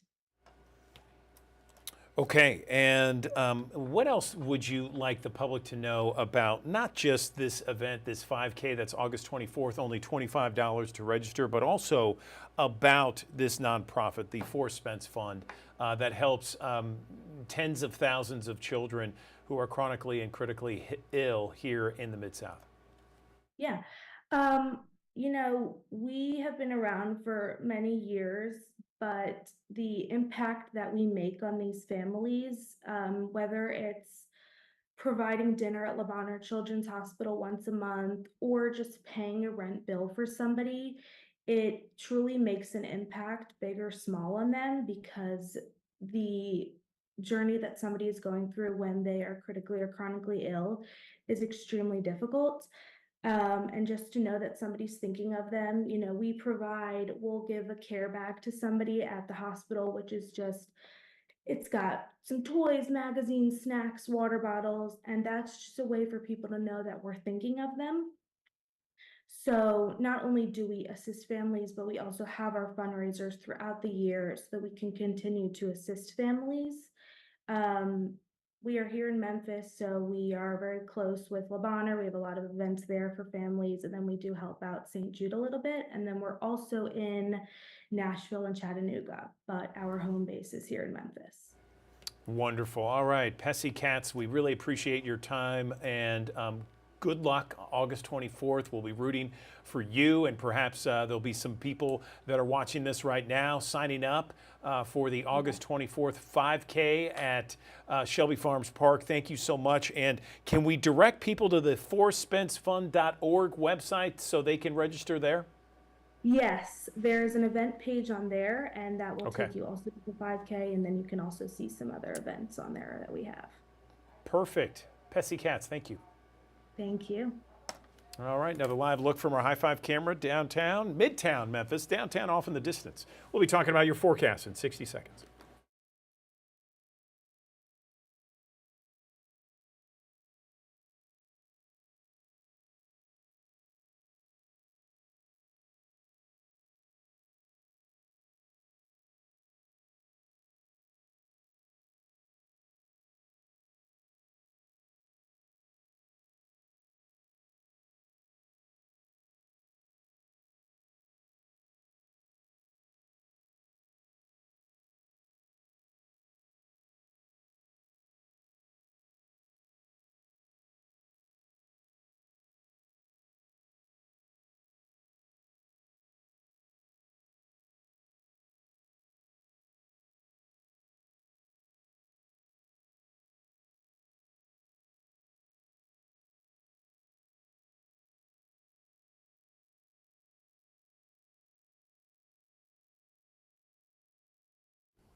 Thanks for joining us here on the Action News 5 digital desk here on a Friday. It's not as humid, or at least trending not as humid, but still plenty hot across the region. High temperatures lower to middle 90s this afternoon. We'll call it partly cloudy because still got that haze, that dust in the atmosphere because of the Saharan dust layer that has moved over the area. Now, it will get scoured out just like the humidity will get scoured out through the course of the day, but before that happens, still going to be plenty hot across much of the area. Look at the feels like temperatures today. Blytheville up towards Dyersburg around 100, closer to 100 to 105 along the I-40 corridor. Head south of I-40 across portions of northwest Mississippi and east central Arkansas. Some of these spots here 110 to 115 still today in places like Marks, Clarksdale, Tunica, Helena, West Helena. So excessive heat still possible in parts of the Mid-South, other portions of the Mid-South, and actually the vast majority of the Mid-South falling short of that, but still plenty hot that you need to be prepared for. Thankfully for us, the humidity levels do start to creep back down closer to the typical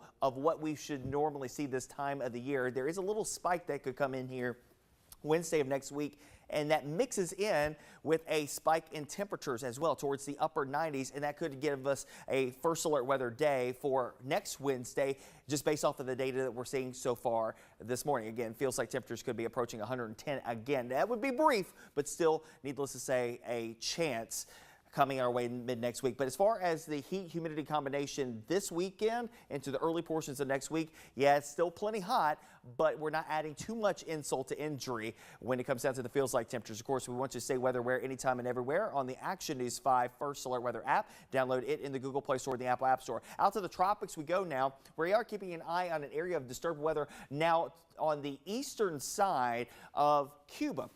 Moving up into the north and west, and still be watching across portions of the Florida Straits, moving into the eastern Gulf of Mexico. This is the development zone in through here. So through the weekend, early portions of next week, it is possible that we could see our next tropical system developing. Now, the latest information from the Hurricane Center for MBES 97L, moving to the west-northwest is 16 miles per hour. Its track, based on the computer guidance, would suggest a curve back towards the north and east, as it's going to be curving around a high pressure cell to the west, another one that is developing off to the east. So there's going to be an alleyway for this storm to kind of maneuver around. The question mark is, how far west can it get? How far east will it get pushed? And that's to be seen at this point. But needless to say, something that if you have interest along the Gulf Coast of, I'd say from really Mobile, Alabama, all the way down towards the Florida Keys, and then back along the East Coast as well, from Savannah, Jacksonville, up towards Wilmington and the Outer Banks. These areas here probably want to keep an eye on what's happening here. The next name on the list is Debbie. Here's a look at your extended forecast as we head through the next few days. Again, 95 the forecast high. Still got a chase for an isolated shower or thunderstorm in the forecast as that front works its way down towards the south, low to mid 90s through the weekend. Slight drop in humidity, just the slightest of drops, but just enough to take the edge off. Into early next week as Memphis Shelby County schools get back into session on Monday. Still going to be plenty hot. 96 the forecast high, but at least the humidity won't add too much bulk on top of that. But as we get towards Wednesday, there is a surge of moisture that will sneak in here. Upper 90s will operate more like 110 degrees. So a first alert weather day could be in play there. I give you a first alert to that. Still a chase for an isolated shower as we head towards Thursday, Friday of next weekend. That comes by way of a front approaching the area. That front is what will actually be a buffer zone for the potential future Debbie to get corralled around and then work its way to the north and east and away from our area, and eventually drag down some slightly drier air and slightly cooler air as we head towards the upcoming weekend. For next weekend, this weekend, it's still going to be seasonably hot, but the humidity at least taking a back seat comparatively to where we have been in recent days.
Good morning. Welcome back to the Action News 5 Digital Desk. There is a new book out that highlights one of the biggest stories of the Mid-South over the last 30 to 40 years, the West Memphis Three.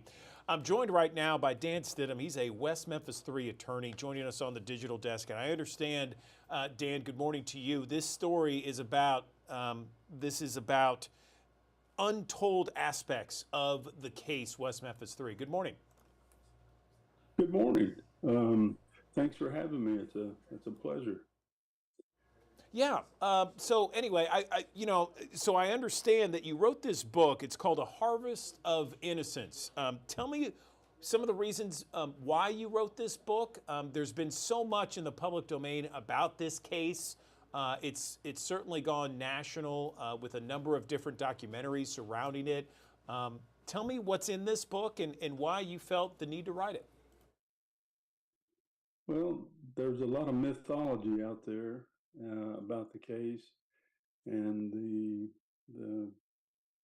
the way that it ended with the Alford plea created a lot of confusion. And I just wanted for there to be a true account of exactly what happened and how it happened and why it happened, and also continue my search for the real killer. Okay, and you know we have thousands of people that watch us, Dan, on the Action News 5 digital desk, and I know most of them know about the West Memphis 3, but I want to just familiarize people with this case. This was something that happened on May 5th, 1993, where there were 3 8-year-old boys that had been murdered, and 3 teenage boys would spend 18 years behind bars for this crime. And we're talking about Jason Baldwin, Jesse Misskelley, Damian Eccles, and they were dubbed the West Memphis 3. And there was all kinds of theories and thoughts about how there was this satanic, panic among people who thought that these 3 teenagers were the result of these 3 kids that passed away, that died in this brutal murder. And so your book, Harvest of Innocence, is the untold story of the West Memphis 3 murder case. That is the title of it. Tell me specifically what is untold about the murder case, Dan. Well, there was a lot of things that happened behind the scenes that I couldn't talk about while the case was ongoing. I discovered things that had happened after the case was tried back in 1994 in January. And then I saw a pattern emerge of misconduct on the part of law enforcement and the prosecution. And in some ways, it seemed like there was collusion with the trial judge. And so looking back, I was startled when I saw that these things were unfolding. And so I started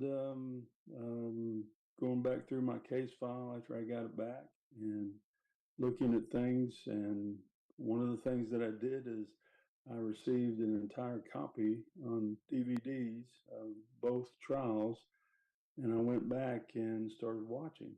And some of the things that I saw were times when the court was in recess, but the judge was still on the bench and still talking, and the microphones were picking up what he was saying. And he was saying disparaging things about me and Mr. Crow, my law partner at the time. And just it was clear that there was some bias there. And this, there's a big difference between being 30 years old and I'm 61 years old now. When you go back and look at what happened and all these are all scenes that are uncut, just didn't they weren't in the documentaries, and so I literally was nauseated to watch it because my older self was looking at my younger self in disbelief actually at some of the things that were going on. And as the appeal process started, people came up to me and started giving me new information, which was very, very, in some cases, unbelievable. But then again, I started noticing these patterns emerging where witnesses were hidden from us, so we couldn't subpoena them. And I had a book signing just a few weeks ago at Barnes and Noble in Jonesboro, and someone walked up to me and gave me some explosive evidence that I never knew about. And so there's been a lot of people who've come forward because they were too afraid to come forward back 30 years ago. But also, one of the things when I'm doing public speaking about the case, and the case has never, ever left the headlines in 30 years, 31 years now. And there's just so much garbage out there on the internet that's just completely, totally untrue. And so in 2014, I sat down and decided that I was going to get serious about writing this book. And of course, life has its interruptions, but I with my co-author Tom McCarthy, who is an excellent writer and editor. He stuck it out with me for 9 years before we got it completed and published it back in November. But there's between 80 and 100 things that have never been disclosed to the public in the book. Some of the things that nefarious things that were being done by police officers and a prosecutor and the trial judge himself, which were very disturbing. And so this is, again, sort of my memoirs of the case. Yeah. But I had several goals in mind when I wrote the book, one of which was to set the record straight on what really happened. Yeah, and just to update our audience, in 2010, the three accused were able to enter an Alford plea, and they were able to go free after 18 years. There's still no one that's been arrested for the brutal murder of 3 8-year-old boys that happened in May of 1993. Let me ask you this. I mean, point blank, Dan, who did this crime? Well, I am unwilling at this point to take Terry Hobbs, the stepfather of the victim, Stevie Branch, off my list of suspects. And with the Arkansas Supreme Court back in April remanding the case back to the circuit court and basically ordering the retesting, we're very hopeful that this new testing will lead us to a suspect. And we know that Mr. Hobbs was at the scene because he left traces of DNA behind, and as did his friend who was helping him look for the little boys that night. His hair was found on a tree stump at the crime scene. So that's one theory that I'm looking at. The other theory is an over-the-road long haul truck driver, serial killer, which according to I got the book right behind me. Let's see. No, that's okay. Again, I just want to remind our audience that Dan Stidham was a young, as you heard, a young lawyer at the time, took this case and fought for the release of the West Memphis 3 that we've been telling you about. And so now this book, Harvest of Innocence, is about that tenure of time and some of the untold things that he is now allowed to say after that investigation. And still to this day, not just here in Memphis and the Mid-South, but this specific investigation is still talked about, one of the most talked about investigations out there right now, still very much on the minds of so many. And a lot of it in part is due to a documentary called Paradise Lost that really, once it aired, it really, the fervor of this case and trying to find justice was something that was that seemed to be ramped up on steroids. They wanted it, people just were calling for justice immediately and to figure out exactly what went wrong and how to get the boys out of prison, men now, of course. Anything else before we let you go, Dan? This is something that if anyone is familiar with this case or has an interest in this case, I would think they'd be very interested in reading Harvest of Innocence. Anything else you want to mention? Yes, I'd like to add in that the FBI has created a task force on long haul serial killers, and a former FBI agent, assistant director of the FBI, Frank Figliuzzi, has just wrote a book about that very topic. But the thing I would like to stress the most about the book and is that I break it down into terms that if you walk away from reading A Harvest of Innocence and you don't believe that these 3 teenagers, now middle-aged men, are innocent, then I didn't succeed in my book. but I break down the false confession, not just one, but several, and systematically throughout the book, completely knock the wheels off the state's case. And I did not know about the Alford plea till the night before it happened. I wasn't an architect of that. It was something that just kind of happened in the moment secretly. And as the years went by, I had to try to figure out how that happened and how that occurred, because I was kind of bitter when I discovered what had actually happened. But I take the reader through the entire story, and to make it genuine, I wanted to make sure that I was as tough on myself as I was some of the other key players in the case, so that people could read the book, go through all the scientific information that's in layman's terms, so that they could understand what really happened, and how these three kids were convicted due to this mass hysteria that we refer to now as satanic panic. And this kind of event happened in Salem, Massachusetts.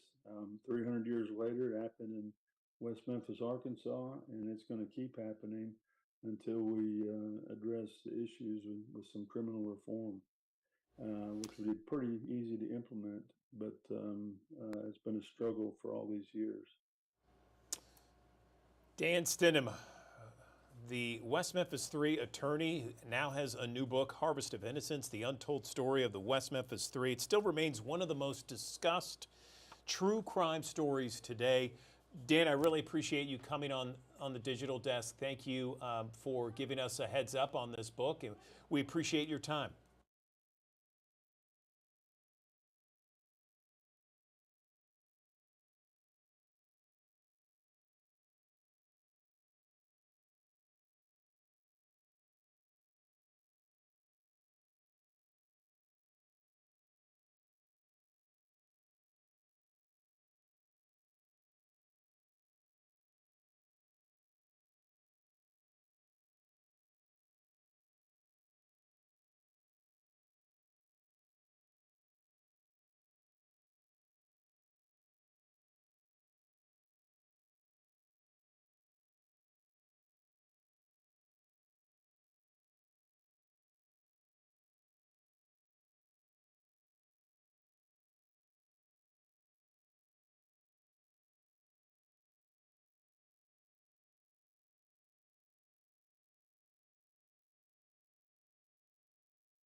Good morning. Welcome back to the Action News 5 Digital Desk. I want to show you this. This is the latest cover of La Prensa Latina on newsstands right now. It is about crime coming down in Memphis during the first half of the year.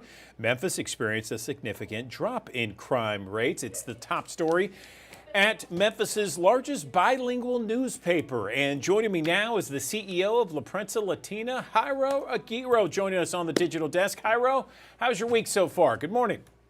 Hey, I'm good. I'm good. I just can't believe it's Friday already.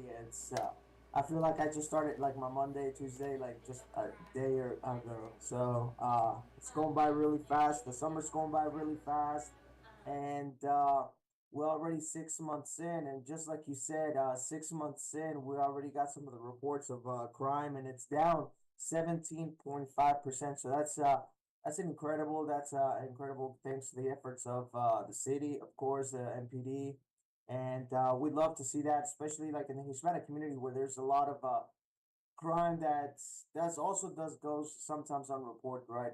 In the Hispanic community, there's all sorts of issues that go unreported, but it's good to see like on the citywide crime is going down. I actually got some stats on the 20. There's homicides are down by 20 already, and also they're down. Robberies are down nearly 400. Aggravated assaults by 22, and forcible rapes down by 13. So, and motor vehicle thefts I think are down 21%. So that's an incredible feat. Thanks to the city. I mean, we look forward to this continued right throughout the year. So. Yeah, I agree with you. I'm with you. It is encouraging news, certainly. And as we approach the second half of the year, hopefully that trend will continue. Let's talk about the next piece here that we're highlighting at La Prensa Latina, the Memphis's largest bilingual newspaper, and it talks about Elvis Week here this month. Tell me more. Yeah, yeah. So the other ones I thought were good. So Elvis Week, right? So it's just like every other year. We love Elvis. Elvis is like the king of rock and roll, and we're so honored and blessed that we have Elvis and something to celebrate here in Memphis. So Elvis Week starts August 9th and goes all the way through Saturday 17th. So there's still gonna be, if you look like an Elvis, want to dance like an Elvis, there's always competitions like Elvis. There's a lot of things going on in Graceland. So you can always go to Graceland.com, and we have a list of all the other activities that are going to be happening at laprensalatina.com, as well as our social media sites. So we'll be following closely during Elvis Week, but it's always a fun time of the year.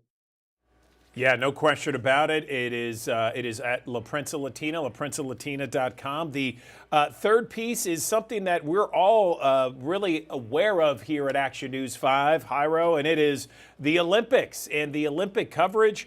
It is something that that we're enjoying watching each and every day, each and every evening, all the various sports and how well Team USA is doing.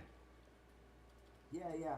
So Team USA, it's doing super well, and right now, the French superstar, which is native there for the Olympics, is just breaking all sorts of records. Even Michael Phelps has been spotted cheering on this superstar. His name is Leon Marchand. I'm not like French, but it's kind of like maybe it's like that.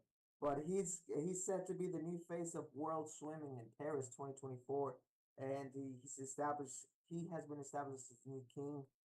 He already has broken records in the 200-meter breaststroke, 200-meter butterfly, and the 400-meter individual medley. So look forward to seeing more of him. I think he's got 2 more medals that he's going for. So if he wins those 2 medals, there's going to be 5 medals that he might able to compete, which is, Michael Phelps did 6 gold medals at his all-time best. So look forward to seeing this bright superstar. Yeah, no question. Katie Ledecky, we're talking about swimmers. Another gold for her. I don't know if you had a chance to watch her 1500-meter race, but it was like 10 seconds or so before anyone else came close to her. It was amazing. I couldn't believe how fast. Anyway, go ahead. Yeah. No, I missed a lot of the Olympics. Just been busy and stuff, and I've just caught highlights, and it's just amazing, right? Amazing how like the Olympics right now, like with I guess technology and more, you're able to do more of these endurance exercises and stuff. Like I was watching a clip of like how some of the gymnasts looked like in 20, 50, 100 years ago, and compared to what they're doing now, incredible feats, the swimming, all the acrobats, everything. So it's so awesome to see all this activity going down at the Olympics. Absolutely. I totally agree, Jairo. Listen, thank you so much. We appreciate the discussions each and every week. La Prensa Latina and laprensalatina.com on newsstands right now. There's a cover of the latest edition of La Prensa Latina. You can find it wherever you see La Prensa Latina on newsstands. Crime is down in Memphis. The cover story there. You can check it out on page 3. Anything else before we let you go, Jairo?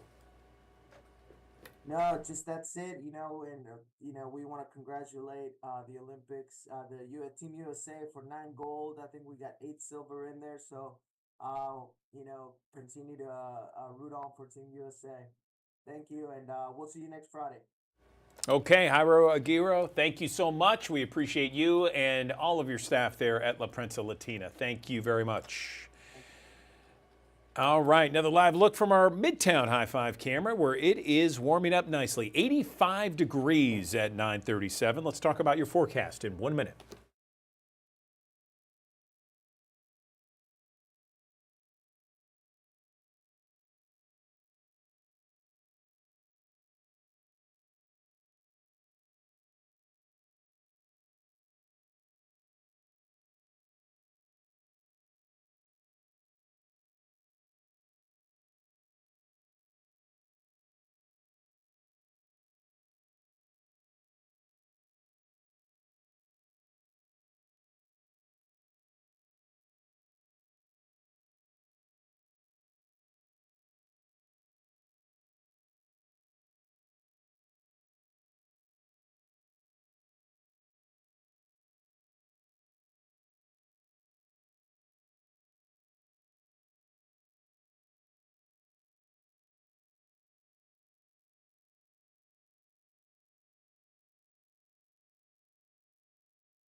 Good morning. Welcome back to the Action News 5 digital desk. I want to show you some video here. This is video fresh into the Action News 5 digital desk.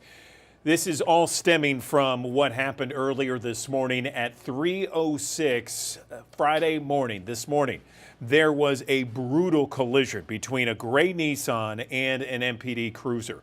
The gray Nissan, according to Memphis police, the driver had a gunshot wound. And that was due to what happened, a disagreement at some point on South Parkway East and Mississippi Boulevard. The driver of that gray Nissan then collided into a Memphis police cruiser where there were 2 Memphis police officers. So a total of 3 men were involved in this collision. 1 Memphis police officer died. 1 Memphis police officer remains in critical condition at Regional 1, and that's some of the video you're looking at right now. The driver of that gray Nissan also died. So 2 out of the 3 died during this collision here. The investigation still underway into what happened with that shooting moments before that collision and what exactly happened during that collision. Again, 2 Memphis police officers involved. 1 officer died. The civilian, the driver behind the gray Nissan, also died. That driver in the gray Nissan had a gunshot wound, and 1 Memphis police officer is in critical condition at Regional 1. We are continuing to follow this story that happened a few hours ago. Again, the collision happened at 3:06 a.m. Stay here with Action News 5 and actionnews5.com. I have our homepage pulled up right here. You can look at our homepage and see the top story. MPD officer among 2 dead in a crash following a shooting, another officer injured. We have all the latest coverage there once you click it, including the impromptu press conference from interim Memphis Police Chief C.J. Davis. You can watch it there as well.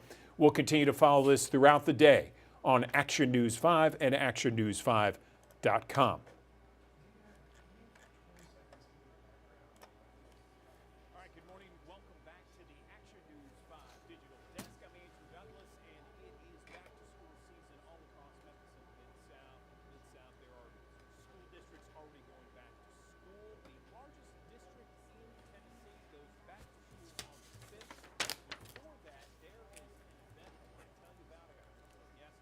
More about this event that's happening on Saturday. We got Keenan Lowry, City of Memphis Executive Division, joining us, and Michael and Eastern Thomas, Memphis City Council member. Both of them are joining us on the Action News 5 digital desk to talk about Back to School Backpack Giveaway and the community festival that's happening this Saturday. Good morning to you both.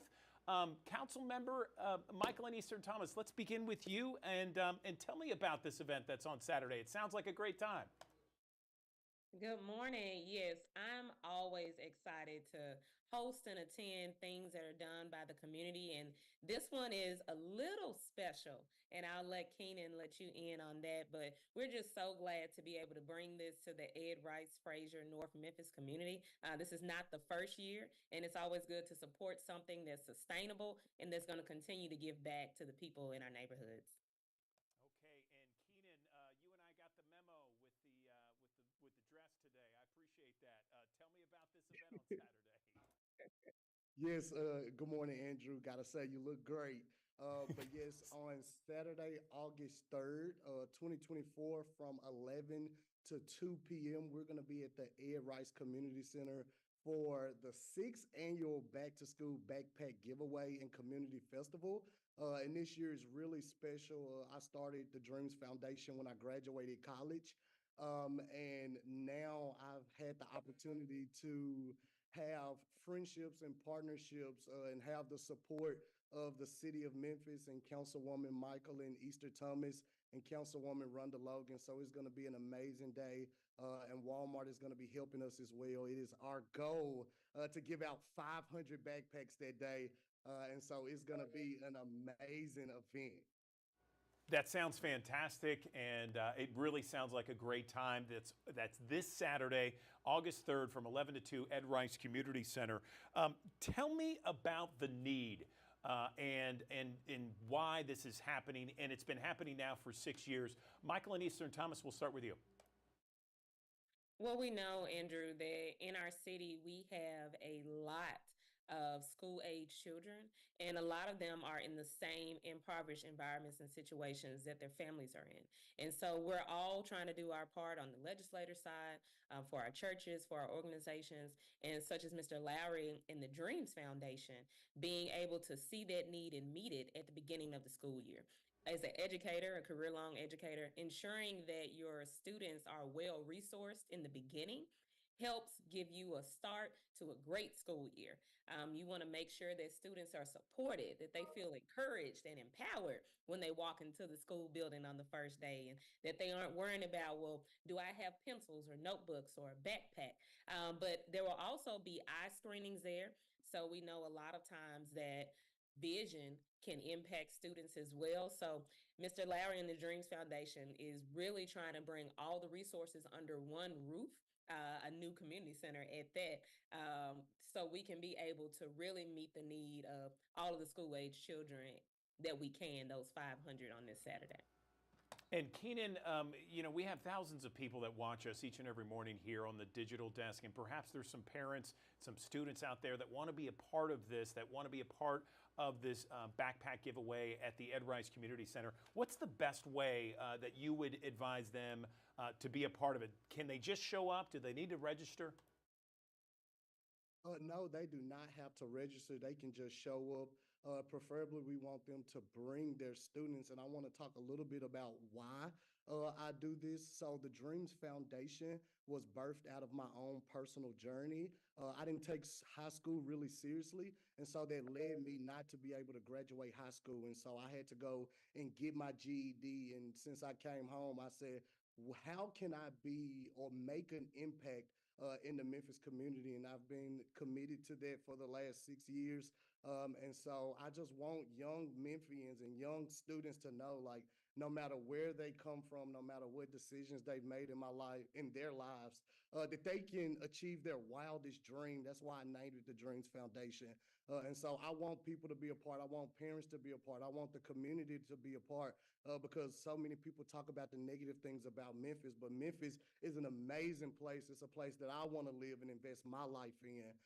And so I want other people to feel that. I want the community to feel that. That's the most important aspect of this event. It's just activating people to be a part of this mission. It's a movement, as I like to say.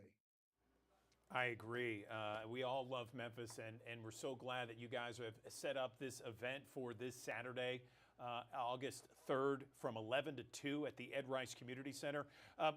Final responses, final statements, anything you guys would like to add that you haven't already? Michael and Eastern Thomas, we'll start with you. Just letting the city of Memphis and especially District 7 know that there are so many people, individuals, and organizations that care about the community. And the one thing that we can be able to do just as Memphians, as citizens, is support, whether that be volunteer, whether that be donating funds, donating time, or being a participant. And so we want to make sure that we participate and we engage in the things that make Memphis great. And so I thank Mr. Lowry again and the Dreams Foundation for just adding one more thing to Memphis that makes District 7 and Frazier and North Memphis great. Thank you, Mr. Lowry. And Keenan, I really appreciate you sharing your story. It's very inspirational, and I hope a lot of students, when they learn about who you are and how you're giving back, that they get inspired as well to achieve greatness and excellence in the upcoming school year. Anything else you'd like to mention? Yes, I also got to say that I am from North Memphis, my entire family. So I appreciate everything that Councilwoman Michael and Easter Thomas is doing. And when I said I was going to do it this year, I was like, I'm taking it back home. I'm taking it to North Memphis. And she's been so welcoming. But at the event, as Councilwoman said, we're going to be providing wraparound services from eye screening to dental. We're going to have so many departments within the city of Memphis being there and being involved. We're going to have mental health professionals. So our main goal, as Dr. Fegan say, is making sure they are ready on day one of school. And so we want to make sure that we're helping and guiding them and providing those resources alongside Mayor Paul Young is going to be making an appearance there. So we're just completely excited for that day.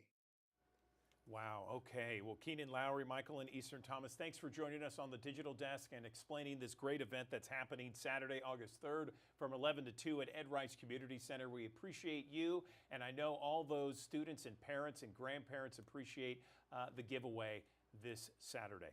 Thank you so much.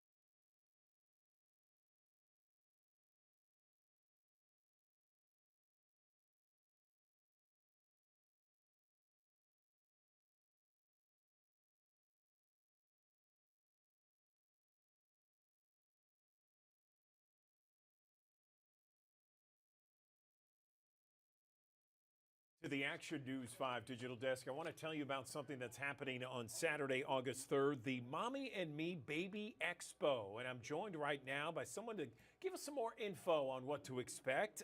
Ree Tamayo, she is a lactation consultant with Methodist South Hospital. Good morning, Ree. Tell me about Mommy and Me Baby Expo happening on Saturday. Good morning, Andrew.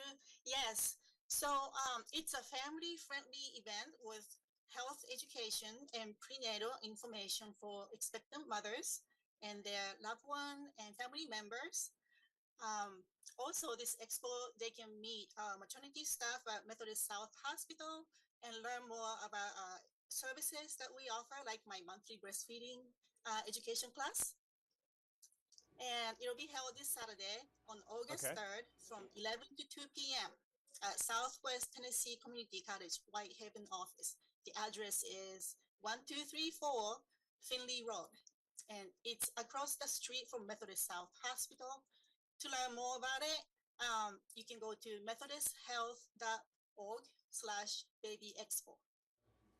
Okay, and this has been happening for several years, right, Ree? I mean, we've been doing this for a while. What are some of the biggest questions or the biggest issues that come out of this expo each year?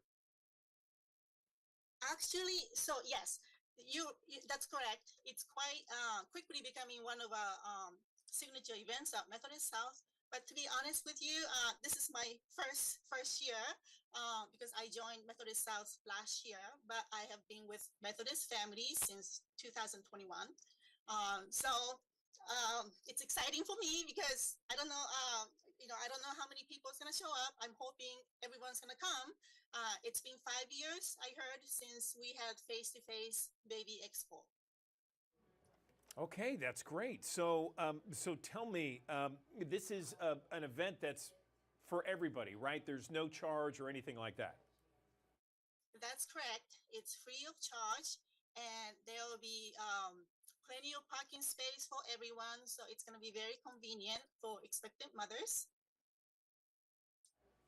Wonderful. Okay, and you mentioned this is Southwest Tennessee Community College on Finley Road, right across the street from Methodist South Hospital, and so these are for expectant mothers. What kind of questions do you think would come up during something like this that that you expect the public to ask you? Well, I'm hoping that they'll ask me about breastfeeding because I'm a lactation nurse. August is National Breastfeeding Awareness Month. So I'll also be holding Lunch and Learn today at noon. It's a virtual session. So if anyone can join, my target audience is everyone. I'll be going over benefit of breastfeeding, not to just babies, but also mothers, families, and everyone in the community. Wonderful, Reed. That sounds fantastic. Anything else you want to mention before we end this interview? I know we have thousands of people watching. I know Methodist has done this for the last several years, and it's a very popular event. Anything else you want to mention? Yes. So again, to find out more, please go to methodisthealth.org/baby expo.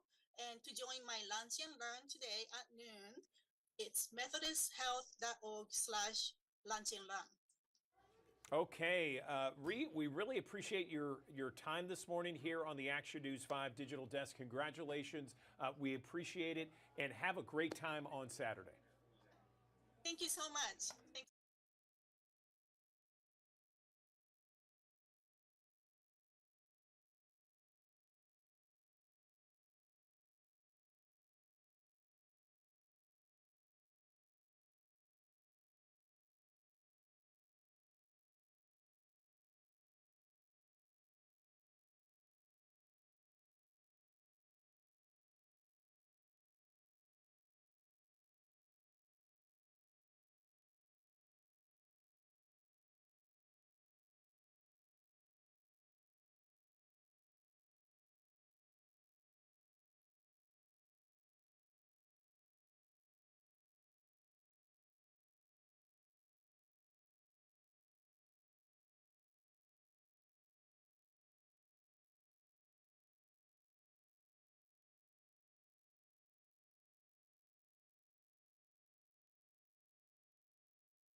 Good morning. Welcome back to the Action News 5 Digital Desk. I'm Andrew Douglas. There's some new data that's been issued by MetLife and the U.S. Chamber of Commerce. It finds small businesses are keen to experiments with AI tools, and using AI could give them a competitive edge. This is according to some of the key findings of Q2 here. Let's bring in a couple of people to talk about this new data. I am joined right now by Jordan Crenshaw. He's the Senior VP of U.S. Chamber of Commerce Technology Engagement Center, and Karen Rafferty, Head of Regional Business Sales with MetLife. Good morning to you both. So, Karen, let me start with you here. Tell me what this data tells you. Absolutely. We have been partnering with the U.S. Chamber on the Small Business Index since 2017. And it's a snapshot into our small business sector. It allows us to understand from small business owners what they're thinking about the economy, their biggest challenges, and how they feel about their businesses overall. Our most recent study showed the most optimism of our small business owners since 2020. And a lot of that excitement is driven by AI. We know in Tennessee that many of our small businesses are in the service industry. And our data shows that 52% of those small businesses will be looking for AI proficiencies in their future job postings. Jordan, over to you. Tell me what you're seeing from your vantage point when it comes to small businesses and the technology and AI. There's a huge opportunity for workers in Memphis as small businesses are embracing AI tools. 99% of companies are small businesses. And our latest small business index survey results that we did along with MetLife reveal that 71% of small businesses believe that hiring workers with AI skills will save them time, and another 67% believe will help save them money. Small businesses value AI proficiency, and AI is creating an environment where workers can learn new skills and then become more valuable in the job market. And I think it's interesting to note that 46% of small business owners in the South are actively planning AI training for their employees. So let me ask you this, and let me stay with you, Jordan, for a minute here. If someone's watching this, and we have thousands of people that watch us each and every morning on the digital desk, and someone's watching and they say, yeah, I'll work with AI. I want to get that next job. Where can they go to, be proficient in AI tools that you're talking about? Well, AI training is going to be crucial for helping small businesses grow in the future. And 65% of businesses believe that AI will change roles in the future economy. And it's so important that employees take up small business owners on their offer of AI training. I'm even aware of small business owners themselves too who've actually gotten training and use it rather effectively off the internet. But there are also more formal trainings available too. Community colleges and local chambers of commerce are offering upskilling courses as well. So there are ample opportunities for people to learn how to use this technology for their advantage. It's a tool that's really going to help bolster the workforce, particularly as we're dealing with a tight labor market. So, Karen, I want to ask you, what are you seeing in terms of AI tools that people are gravitating to? And when I say people, I mean small businesses. I mean, we know about ChatGPT. Anything else out there? Absolutely. I believe small businesses are looking at ways that they can increase their productivity without having to, fully compete against larger industries overall. And so our small business owners are really concentrated on how they integrate this with their employee base and really creating opportunities through their employees' professional growth and training in AI to deliver efficiencies, but a stronger customer experience. So let me ask you this, Karen. I mean, in this new data that was issued by MetLife, was there anything specific, any kind of AI tool that the business community mentioned, or they wanted these employees to learn more about? We're seeing a large gravitation to increasing their marketing ability through AI, as well as just understanding their overall customer base. Jordan, over to you. So give me the landscape in the next, 5, 10 years. Are we going to see something where almost every small business or business out there is going to have some form or fashion of AI as part of the workforce? In terms of how small businesses are going to adopt, if you were to say a small business is not going to adopt AI today, that would be like saying a small business doesn't plan to use the internet 20 years ago. It's going to be ubiquitous, and that's why it's so important that employees at small businesses and their owners become efficient so they can have that edge. Okay, Jordan Crenshaw and Karen Rafferty, we appreciate your time on the Action News 5 Digital Desk.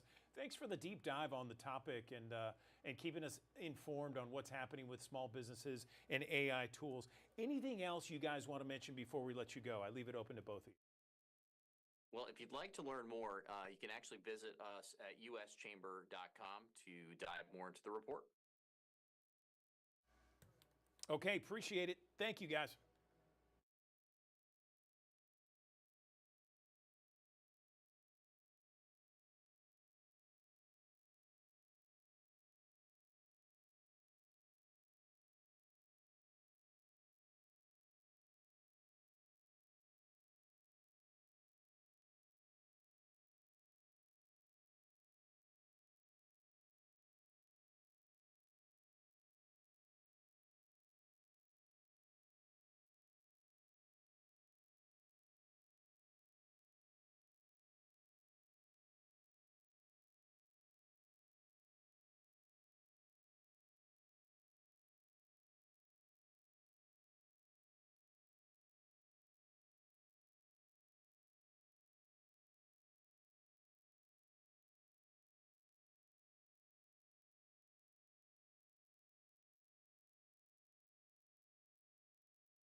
Thanks for joining us here on the Action News 5 digital desk here on a Friday. It's not as humid, or at least trending not as humid, but still plenty hot across the region. High temperatures lower to middle 90s this afternoon. We'll call it partly cloudy because still got that haze, that dust in the atmosphere because of the Saharan dust layer that has moved over the area. Now, it will get scoured out just like the humidity will get scoured out through the course of the day, but before that happens, still going to be plenty hot across much of the area. Look at the feels like temperatures today. Blytheville up towards Dyersburg around 100, closer to 100 to 105 along the I-40 corridor. Head south of I-40 across portions of northwest Mississippi and east central Arkansas. Some of these spots here 110 to 115 still today in places like Marks, Clarksdale, Tunica, Helena, West Helena. So excessive heat still possible in parts of the Mid-South, other portions of the Mid-South, and actually the vast majority of the Mid-South falling short of that, but still plenty hot that you need to be prepared for. Thankfully for us, the humidity levels do start to creep back down closer to the typical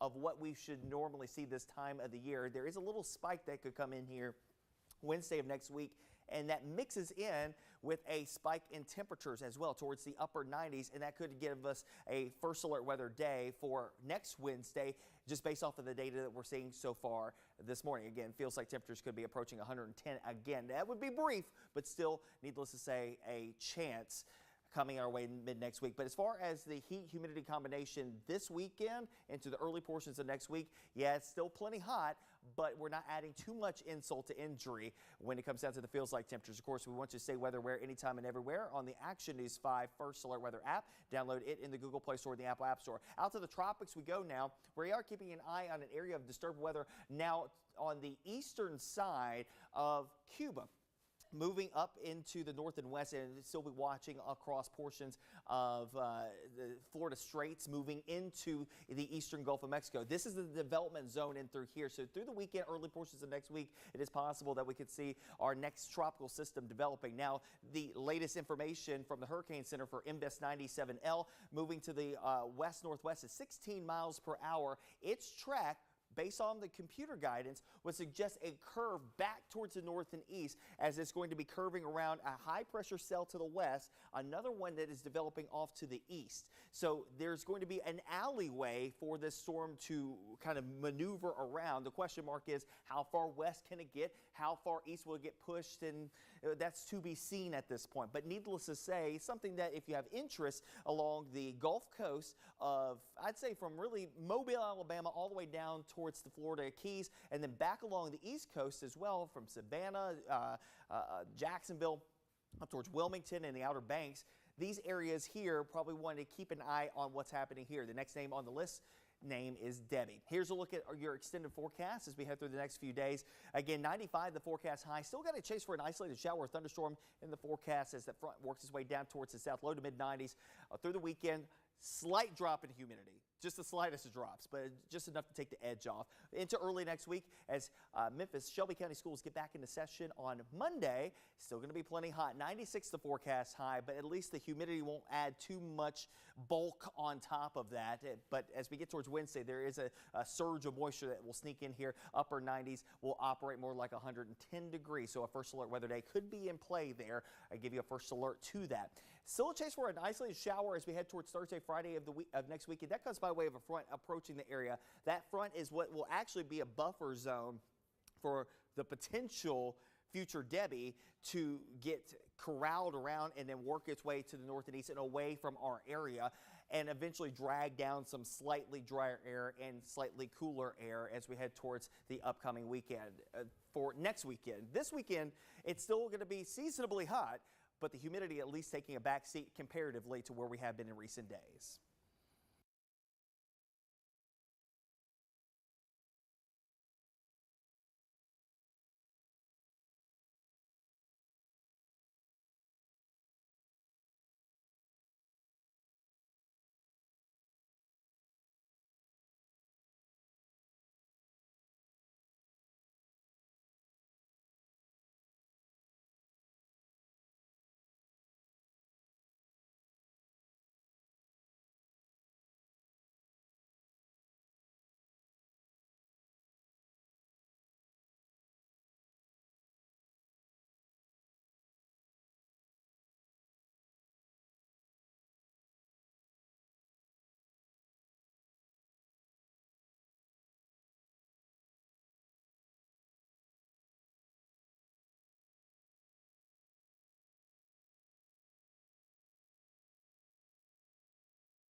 Good morning. Welcome back to the Action News 5 Digital Desk. Today's a first alert weather day. We're experiencing some extreme heat. We got plenty of sunshine. It's been that way usually in most summer months here, and that can lead to a lot of UV radiation exposure. All that heat that we're feeling, all that sunshine, it's a form of energy the sun produces, and it certainly increases the risk for skin cancer. Let's talk about this issue more with Dr. Martin Fleming. He's a surgical oncologist at Regional One Hospital and also the division chief for surgical oncology at the University of Tennessee Health Science Center. Joining us on the digital desk once again, Dr. Fleming, welcome back. So let's talk about the UV rays from the sun that affect our skin. How powerful are they in the summer here in Memphis? Good morning. Good morning. Thank you for having me. It's always a pleasure to be here. This is a great time to talk about it, given how much sun we're having in recent days and weeks. And through the summer in Memphis, we have a fairly intense amount of sunshine that delivers a large amount of UV radiation. UV just stands for ultraviolet radiation. It's radiation and light waves that you can't see, and it does cause damage to the skin. It can do a variety of things. It changes the elasticity of the skin, so it leads to wrinkles and some areas of pigmentation that are not cancerous, but it also changes the DNA of the cells within the skin that over time can lead to skin cancers. Most of us, Dr. Fleming, have heard of melanoma. What are some of the symptoms and warning signs that people need to watch for? Sure, there are several types of skin cancer. Skin cancer is the most common type of cancer in the world. Basal cells and squamous cells are fairly common. Melanoma is probably the most serious of the three. And we often teach physicians and patients about the ABCs of melanoma. And this is just a way of identifying it early, which is very important, and its ability to be cured. ABCs of melanoma start with A, which stands for asymmetry. B then means border irregularity. The edge of a pigmented lesion may not end abruptly, but kind of feathers out into the normal tissue. Also then leads to C, which is color variation, meaning you might have a variety of different pigments within one lesion. D means a diameter bigger than about 5 millimeters. And then E is just a catch-all for what we call evolution, meaning things are changing. Something that looked normal for a long time now doesn't look so normal anymore. And all those are indications of a lesion that need to be biopsied so that we can assure that it's not a melanoma, and if it is a melanoma, to deal with it appropriately. Who's most at risk? Well, certainly people out in the sun a lot are most at risk. The skin types that carry the highest risk are fair-complected people, sometimes kind of freckly skin, often blonde or redheaded, with blue eyes. Their skin comes from a gene pool of folks that lived much further north than the deep south we're in now. So Scotch-Irish populations that settled in this part of the country 200 years ago as farmers suffer a great deal from sun exposure. But actually any skin can suffer from skin cancer.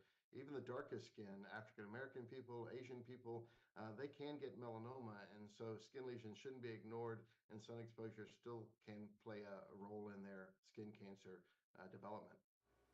What about age bracket? I mean, is there more risk if you're younger or older? Does it matter age-wise?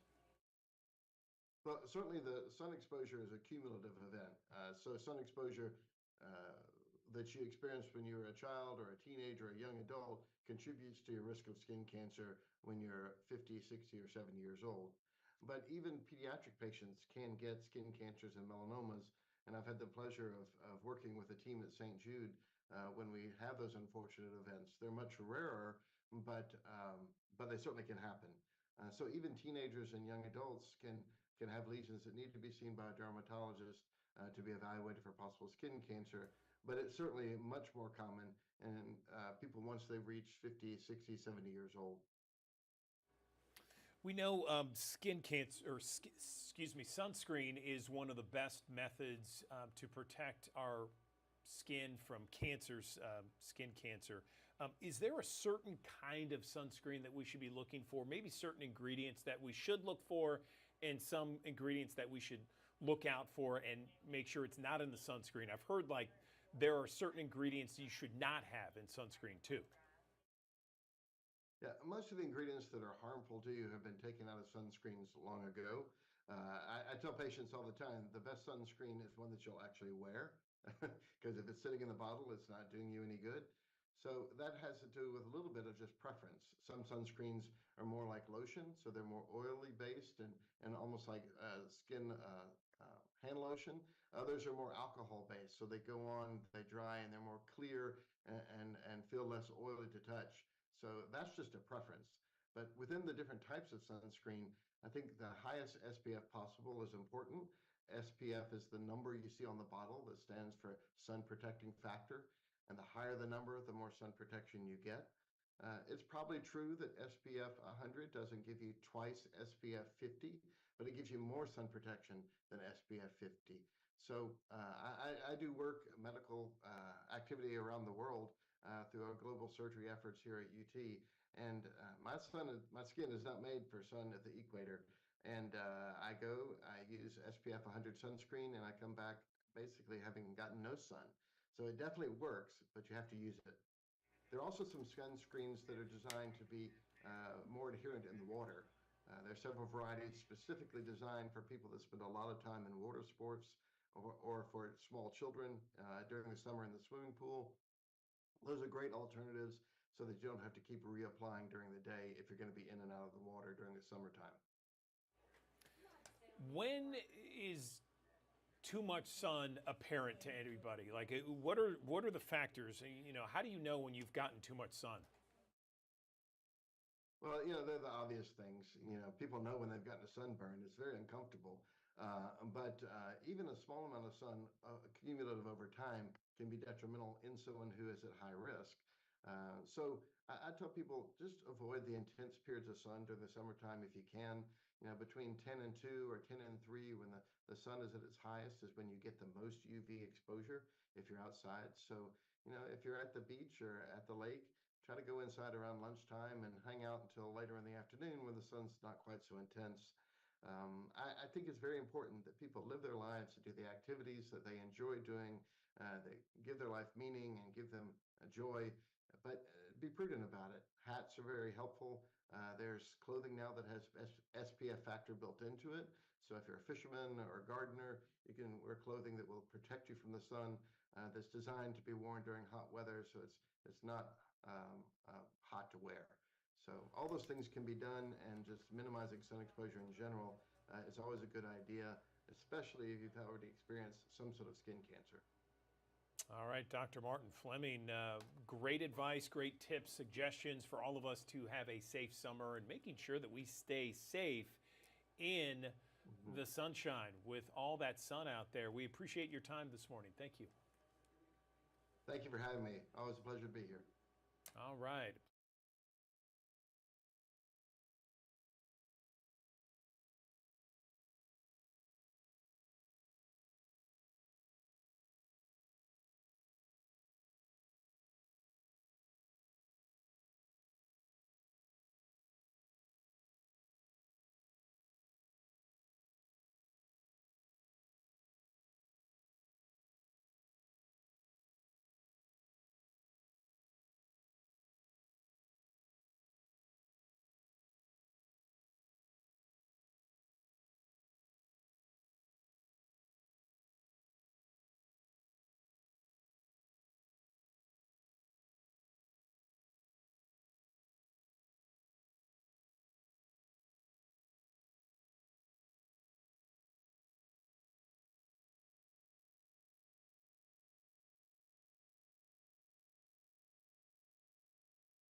Good morning. Welcome back to the Action News 5 Digital Desk. I'm Andrew Douglas, and I'm joined now by Reef Faberman, the Trust for America's Health Director of Strategic Communications and Policy Research.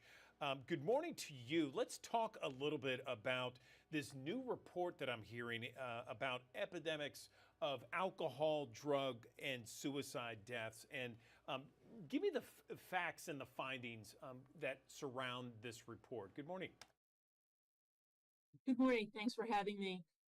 Yeah, this is an annual report that Trust for America Health does, and we track the number of deaths due to alcohol, drugs, and suicide, both at the national level and at the state level. And there's some good news at both of those levels, although the number of deaths over the last 2 decades has really increased at very alarming rates. We're up 142% in these deaths, alcohol, drug, and suicide deaths over the last 2 decades. So we have a lot of work to do. But for the very latest data, which is for 2022, there is a glimmer of some good news. Nationally, alcohol drugs are down 6%. And in Tennessee, these deaths due to alcohol, drugs, and suicide are down across the board.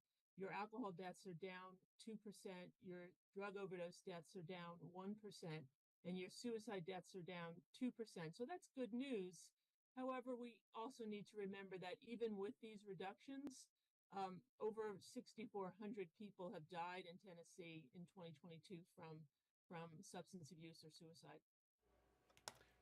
How much is this related to the pandemic? I mean, I know we've been out of the pandemic now, but how much is it related to that? Yeah, it's a good question because there is data that suggests that when we were able to come out of the pandemic, the public health emergency ended, people were able to get back to a more normal routine, going to an office, going to work, being able to socialize, going out to restaurants, etc., that helped people's sense of social isolation, any loneliness, because we did see very high increases, double-digit increases in alcohol and suicide deaths in 2020 and 2021. Now we see kind of a leveling off in 2022. So the end of the pandemic probably did impact these numbers.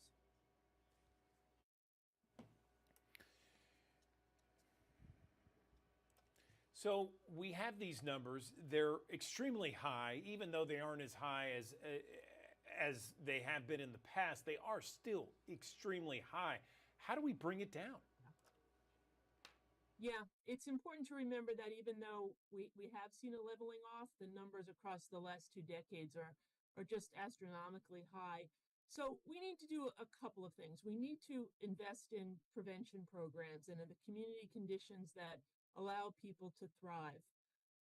We need to invest in harm reduction programs, things like readily available naloxone. Naloxone is a overdose reversal drug medication, and that needs to be readily available in communities. Fentanyl test strips need to be readily available in communities. Fentanyl is the largest driver of drug overdose. We also need to ensure that we have a mental health system in this country and a substance abuse prevention system that is large enough to meet all the need and that has the diversity and the language skills and the understanding of individual community culture to allow it to be really welcoming to anyone who needs help and effective for anyone who needs help.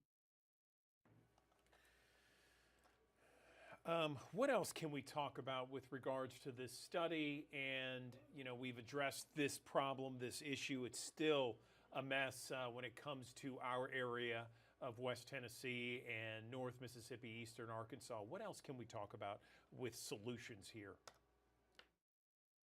Yeah, I would again point to the importance of a mental health services system that is as large as the scope of the problem.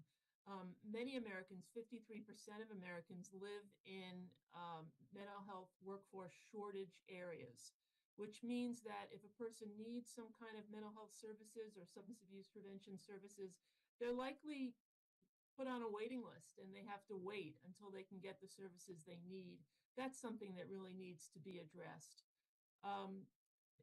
We also need to invest in prevention programs in schools. Schools are such a natural place to be able to help kids, to understand who needs help and the kind of help they need. So prevention programs in school, programs that teach coping skills and teach resilience, also very important. Okay, Ms. Farberman, thank you so much for joining us on the Digital Desk. We appreciate your time and really just kind of analyzing this latest study that shows some progression, but still we got a long, long way to go. Thank you.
Thanks for joining us here on the Action News 5 Digital Desk here on a Friday. It's not as humid, or at least trending not as humid, but still plenty hot across the region. High temperatures lower to middle 90s this afternoon. We'll call it partly cloudy because still got that haze, that dust in the atmosphere because of the Saharan dust layer that has moved over the area. Now, it will get scoured out just like the humidity will get scoured out through the course of the day, but before that happens, still going to be plenty hot across much of the area. Look at the feels like temperatures today. Blytheville up towards Dyersburg around 100, closer to 100 to 105 along the I-40 corridor. Head south of I-40 across portions of northwest Mississippi and east central Arkansas. Some of these spots here 110 to 115 still today in places like Marks, Clarksdale, Tunica, Helena, West Helena. So excessive heat still possible in parts of the Mid-South, other portions of the Mid-South, and actually the vast majority of the Mid-South falling short of that, but still plenty hot that you need to be prepared for. Thankfully for us, the humidity levels do start to creep back down closer to the typical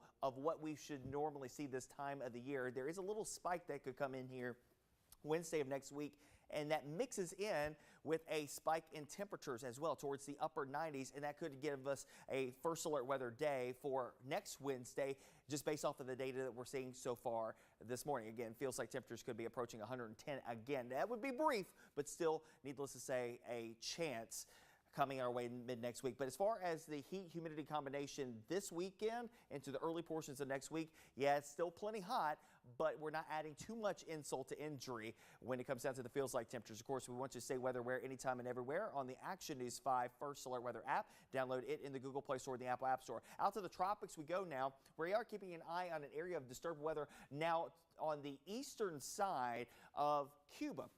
Moving up into the north and west, and still be watching across portions of the Florida Straits, moving into the eastern Gulf of Mexico. This is the development zone in through here. So through the weekend, early portions of next week, it is possible that we could see our next tropical system developing. Now, the latest information from the Hurricane Center for Invest 97L moving to the west-northwest is 16 miles per hour. Its track, based on the computer guidance, would suggest a curve back towards the north and east as it's going to be curving around a high pressure cell to the west, another one that is developing off to the east. So there's going to be an alleyway for this storm to kind of maneuver around. The question mark is how far west can it get? How far east will it get pushed? And that's to be seen at this point. But needless to say, something that if you have interest along the Gulf Coast of, I'd say from really Mobile, Alabama, all the way down towards the Florida Keys, and then back along the East Coast as well, from Savannah,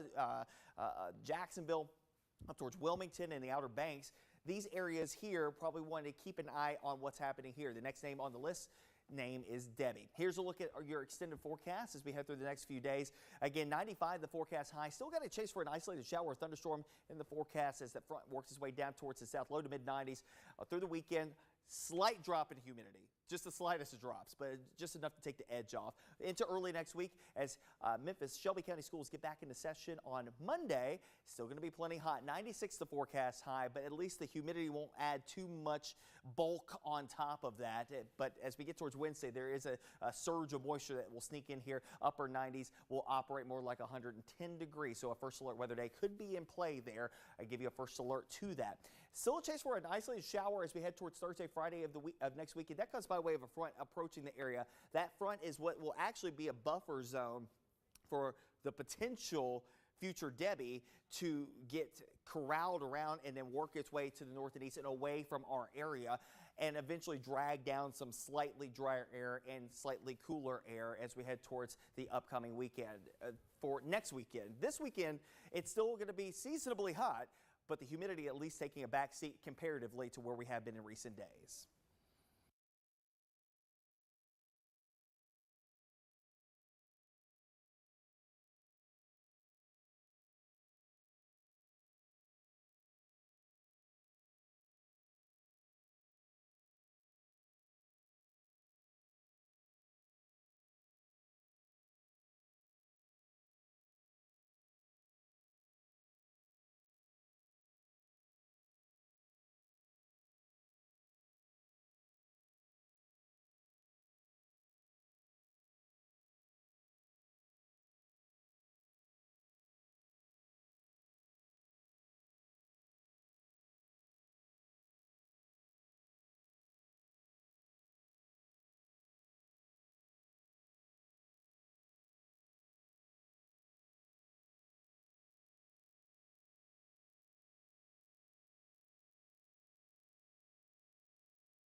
Good morning. Welcome back to the Action News 5 Digital Desk. I'm Andrew Douglas, and living with eczema. If you have it, or perhaps you have a family member that does, it can be so difficult and so very frustrating for those caught in that relentless cycle of chasing flares and the redness and the itchiness and the rashes that occur.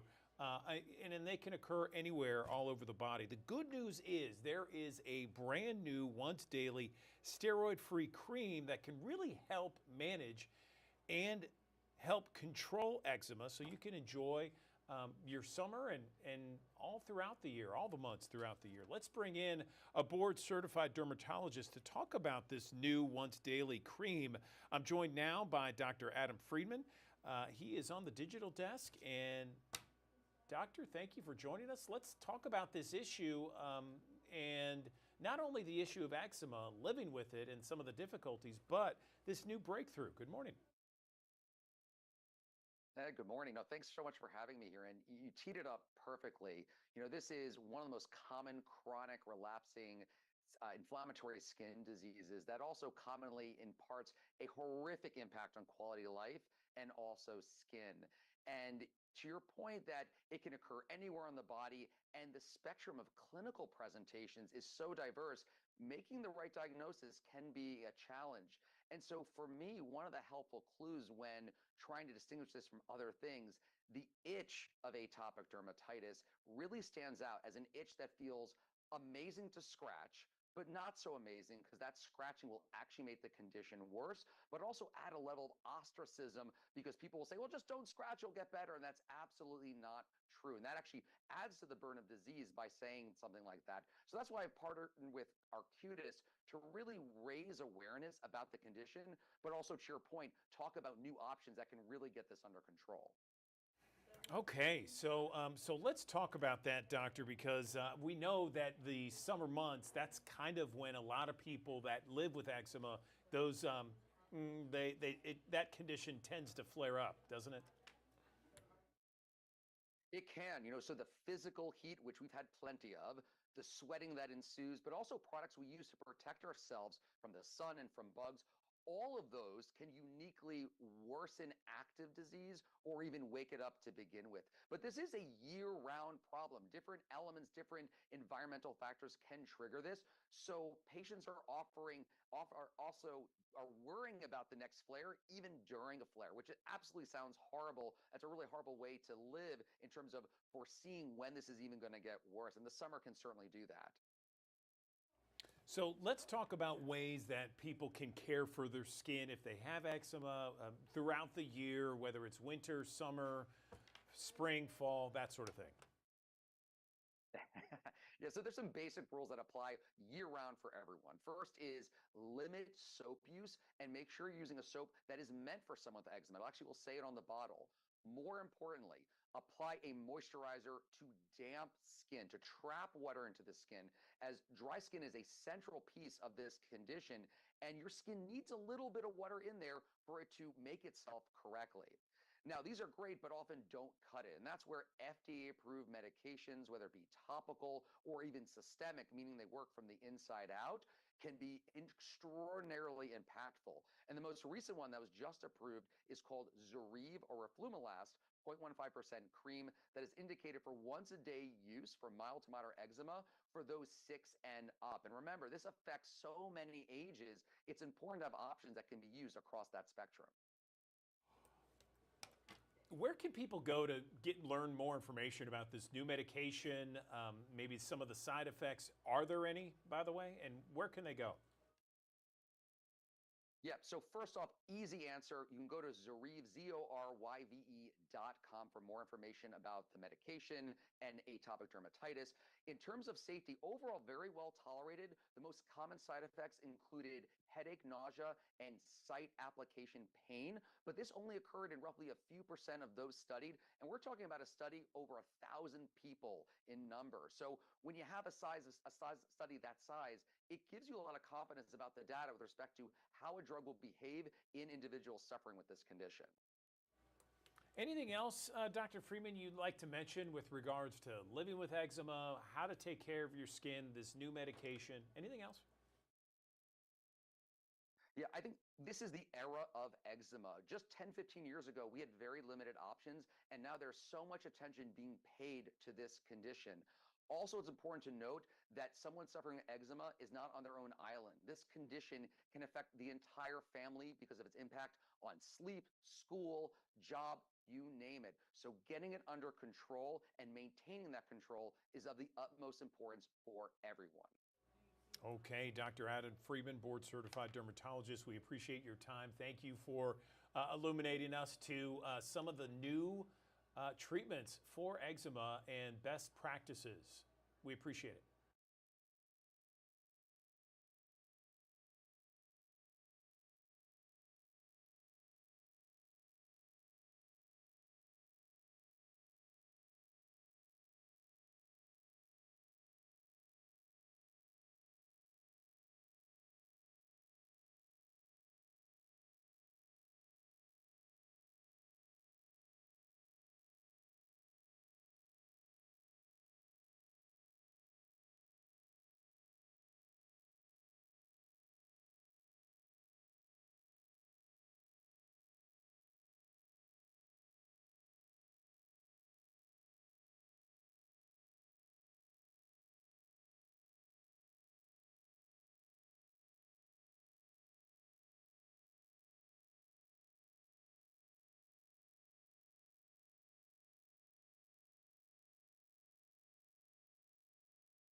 Welcome back to the Action News 5 Digital Desk. I'm Andrew Douglas. We love all things Memphis Botanic Garden, and I'm bringing in Gina Harris right now, the Director of Education and Events, to talk about some fall youth programming events for everybody across Memphis and the Mid-South. Gina, good morning.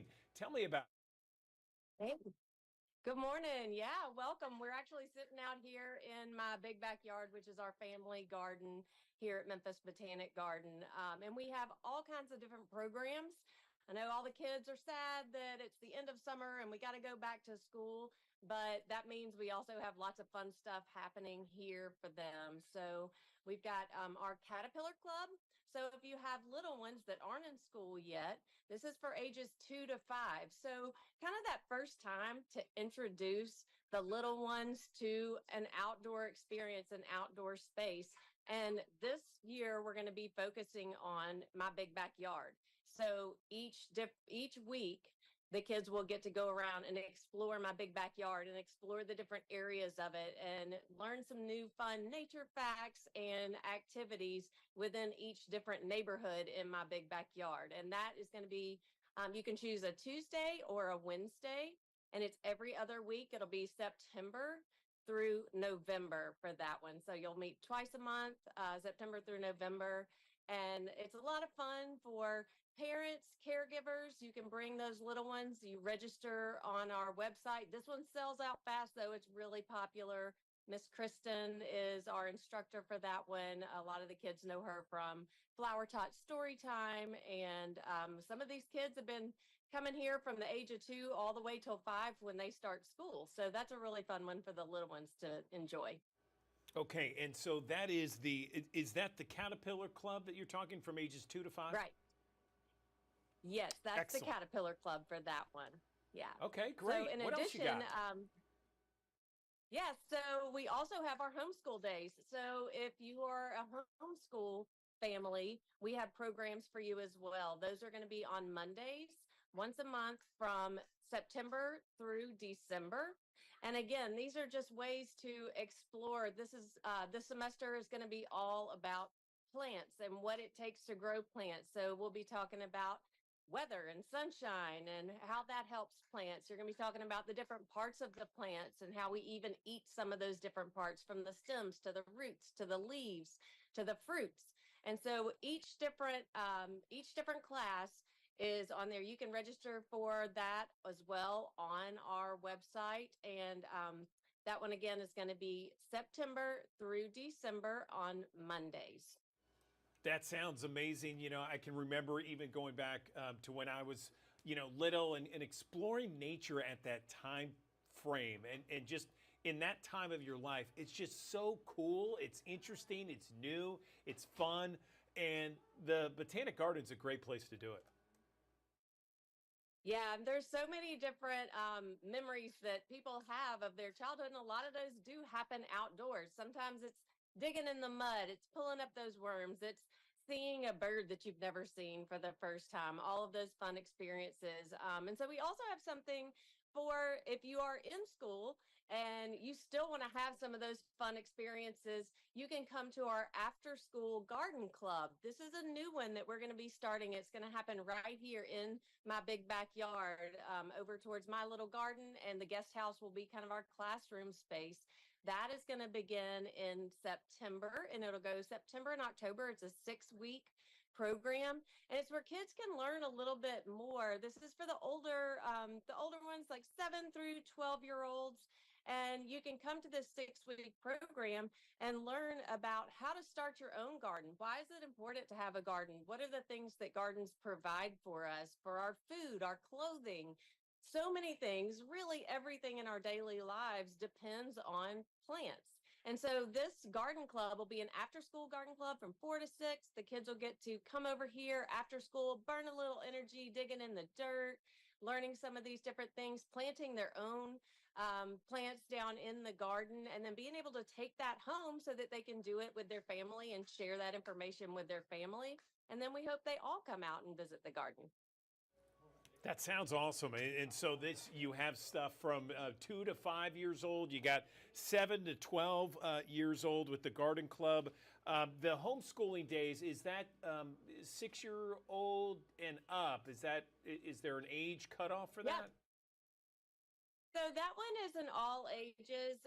It's a 6 to 12. We do have older siblings that come as well. We kind of split the kids up into the younger ones and the older ones, and that way they can do the age appropriate activities, and everything is geared towards their different age levels. Okay, and so registration is now open, right? And how much does it cost? Yes. Yeah, if you visit our website, each of the different programs has a different price point, but if you go to our website, membg.org, all of these different programs are going to be available. The information and the schedule of these is going to be on our website, where you can check that out and get signed up. And again, sign up quick, because a lot of these things sell out. It's really popular. And again, like you said, we have things from the 2-year-olds all the way up to the middle school, high school age.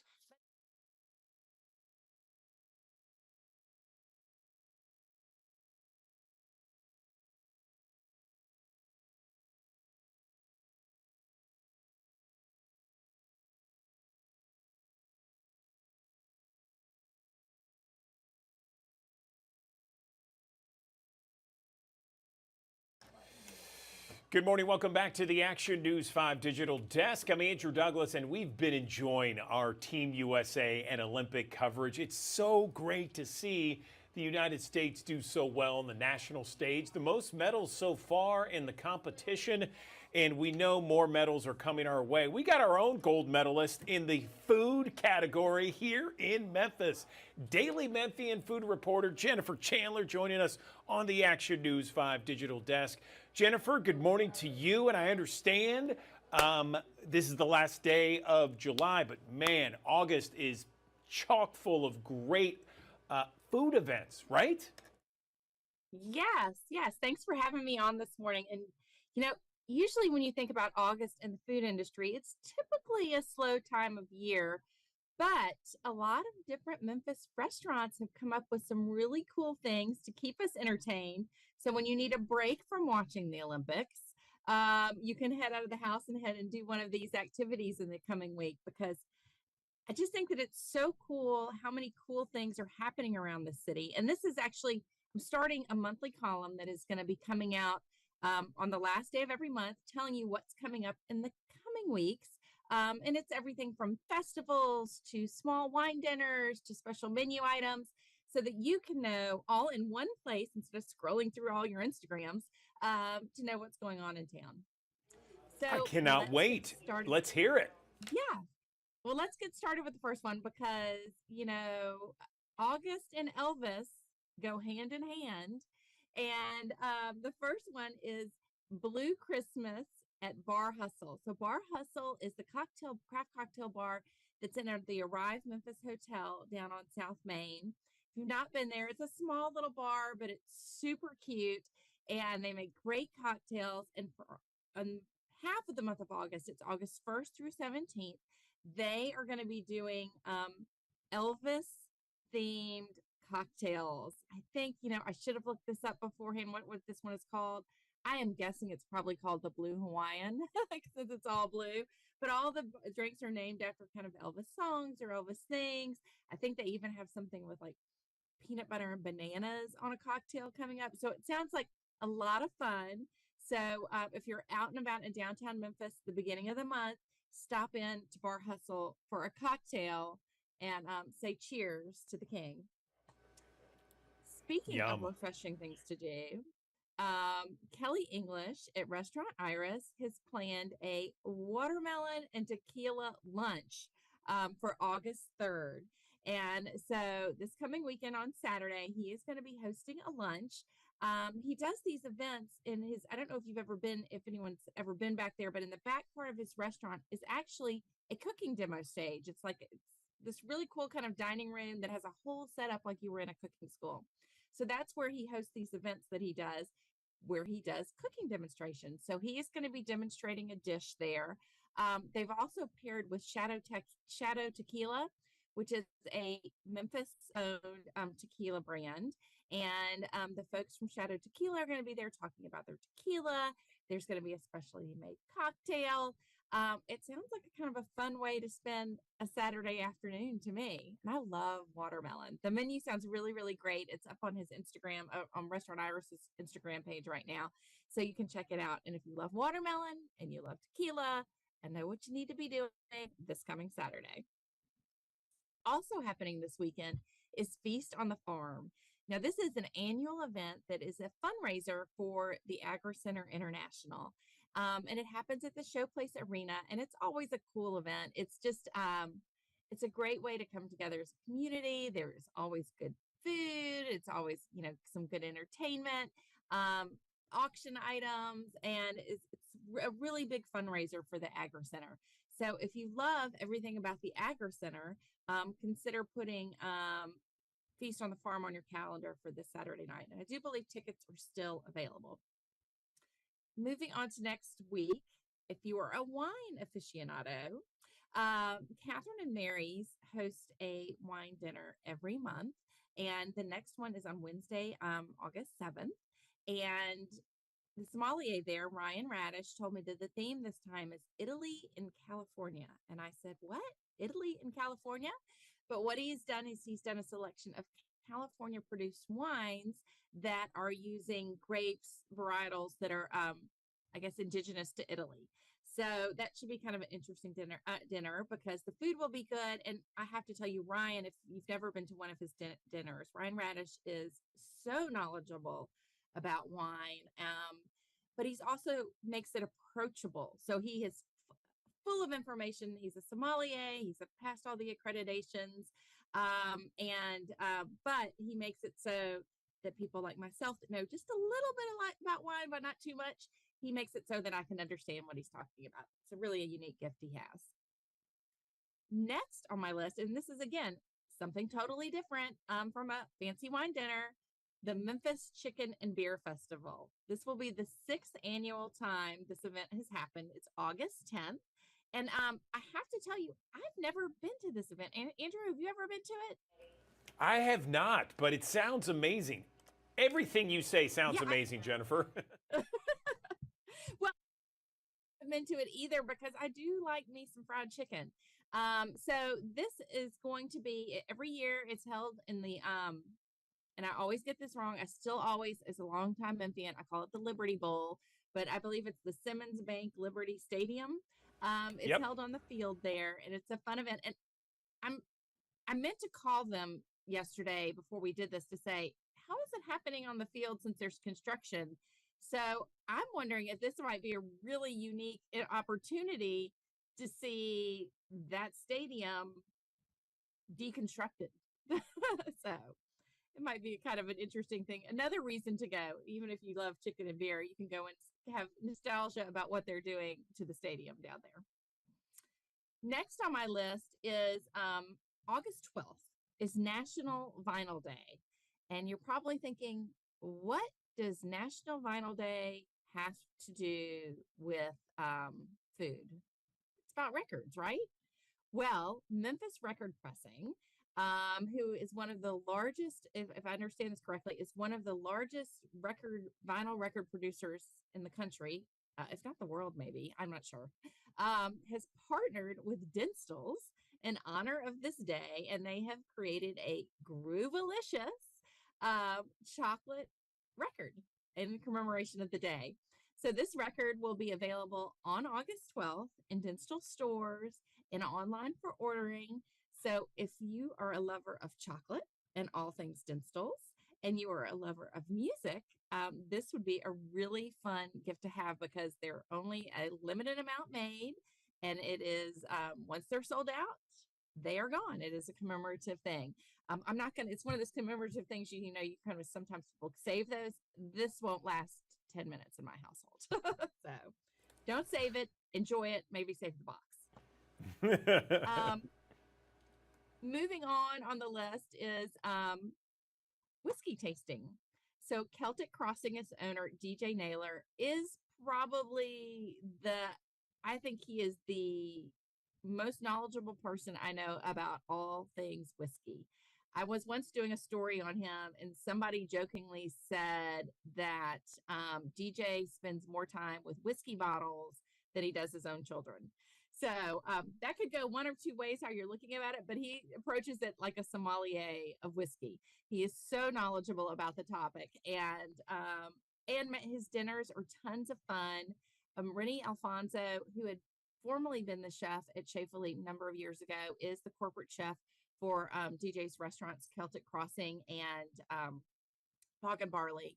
And he always knocks it out of the ballpark on the food. And then the whiskey pairings, DJ spends a lot of time searching out whiskeys that are pretty unique and kind of hard to find. So it's really kind of a unique opportunity if you are a whiskey lover to attend one of his events. And he kind of takes a hiatus from them for the summer.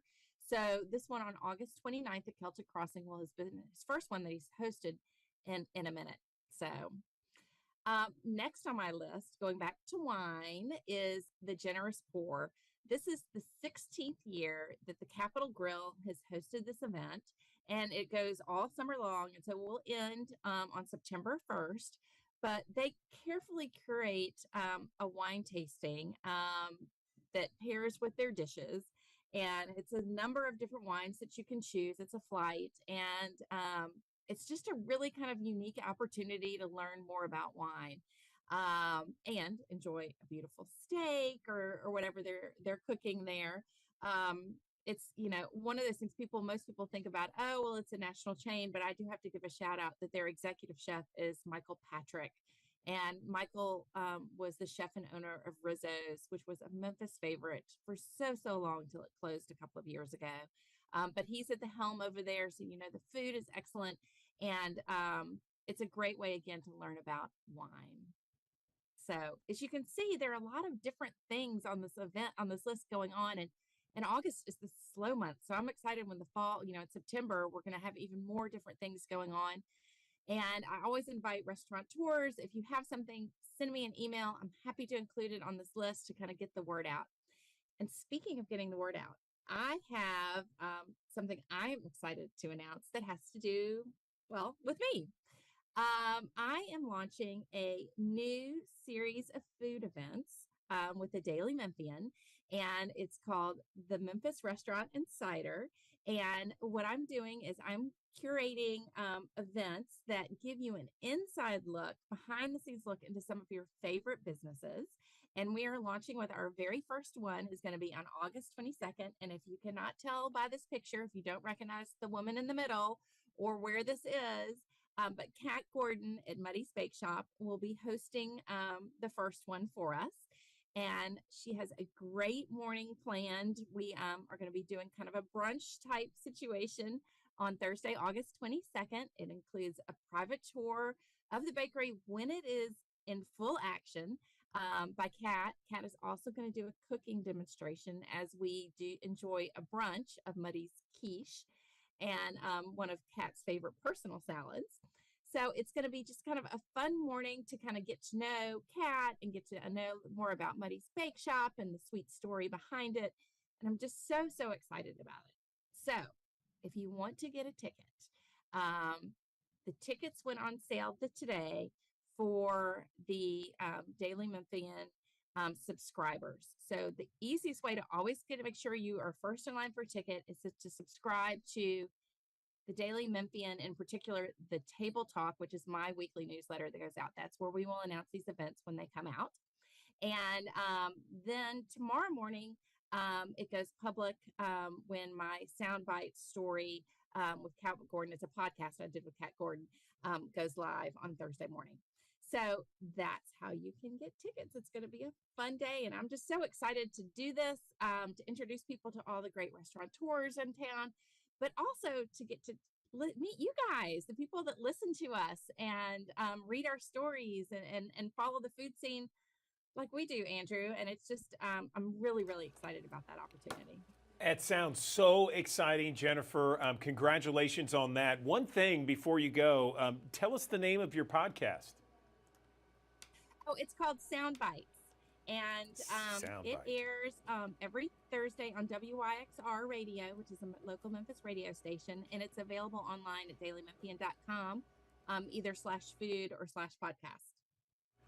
Perfect. Jennifer, that sounds awesome. Congratulations on being the insider for the Memphis restaurants and then these food events and festivals that you have for August and your newsletter and everything. I mean, you're just chock full of information. It sounds like it is a must-have for any Memphian, one that just moved here or one that's been here for their entire life. You got to get Jennifer Chandler's newsletter and listen to the sound bites and everything else you put out there. Wow. Action News 5 Midday is next.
to you, and then you have to throw it, and he'll bring Okay. it back. He wants to play. He loves Have to a good play. time. He has no off button. So if you're active, if you love to go out and hike, he's great for that. Okay. Yeah, moving around. And then do you think Tate would be good in a home with animals? Or I'm Yes. sorry, animals and then Yes. kids as well. Absolutely. Okay. So he loves people. He loves people. Oh, it's okay. It's okay. He loves people and kids. So, and I Hi. think coming from a Oh, house with a hi. dog and a cat, he'll be Yeah. fine with another set. And yeah, I think he could do pretty good. Wonderful. All right, Yeah. you guys always have something going Absolutely. on. Paw Prints is coming up. Yes. Tell us about that. So Paw Prints is our annual event that we have every year in September. This year it's going to be Saturday, September 28th. It's going to be from 5:30 to 10 o'clock. We're going to have tours. We're going to have a great live DJ and plenty of great food sponsored by Donaldson's and catered by Donaldson's. Okay. And we're just going to raise money for the animals just like Tate. Why are events like this important, and why is the money so important to Oh. raise for the shelter? Well, it's so important because it's able to fund a lot of the things that we have, our training, our vet clinic that we have, and it's very expensive to have these dogs individually. Yeah. So the money that we raise is put towards all of the events that we have for the community and our low cost vet clinic too. It just serves everything that we have that also comes back to the community. There's definitely a need there. Absolutely. And then if anybody's interested in Tate, what do they need to do? Oh, they need to go to our website, and there should be a picture of him online, and you can apply to adopt Tate. And you can come in and meet him, and then, after you get done with the paperwork, then maybe you can get him. All right, let's go ahead and get Tate a forever home. For more Absolutely. information on how to adopt a pet, you can visit memphishumane.org and click on the Adopt a Pet tab. Thank you so much, Destiny. We appreciate it. Thank you. And we will be right back. I'm Gina Neely, fun, food, and culture. Let me show you why we love our Bluff City life. Bluff City Life with Gina Neely, weekdays at noon on Action News 5. Rated in the best hearing aids of 2024, the Audien Atom 2 series offers superior sound quality and functionality for a fraction of the price. For just $189 a pair, the Atom 2 features 4 different hearing modes for all types of hearing loss. It packs crystal clear sound, a nearly invisible design, and is even rechargeable. I actually like them better than my old $5,000 hearing aids. They're so comfortable, I forget I'm wearing them. And the sound is amazing. The Atom Pro 2 is our smallest hearing aid yet, featuring advanced background noise cancellation and is the world's first hearing aid with built-in UV cleaning that kills 99% of bacteria. I could not believe how my hearing and life changed without seeing a doctor or having a hearing test. Join over 500,000 happy customers today and get the hearing you deserve. Call 1-800-433-9312 or go to AudienHearing.com to get your pair of Audien hearing aids starting at just $189.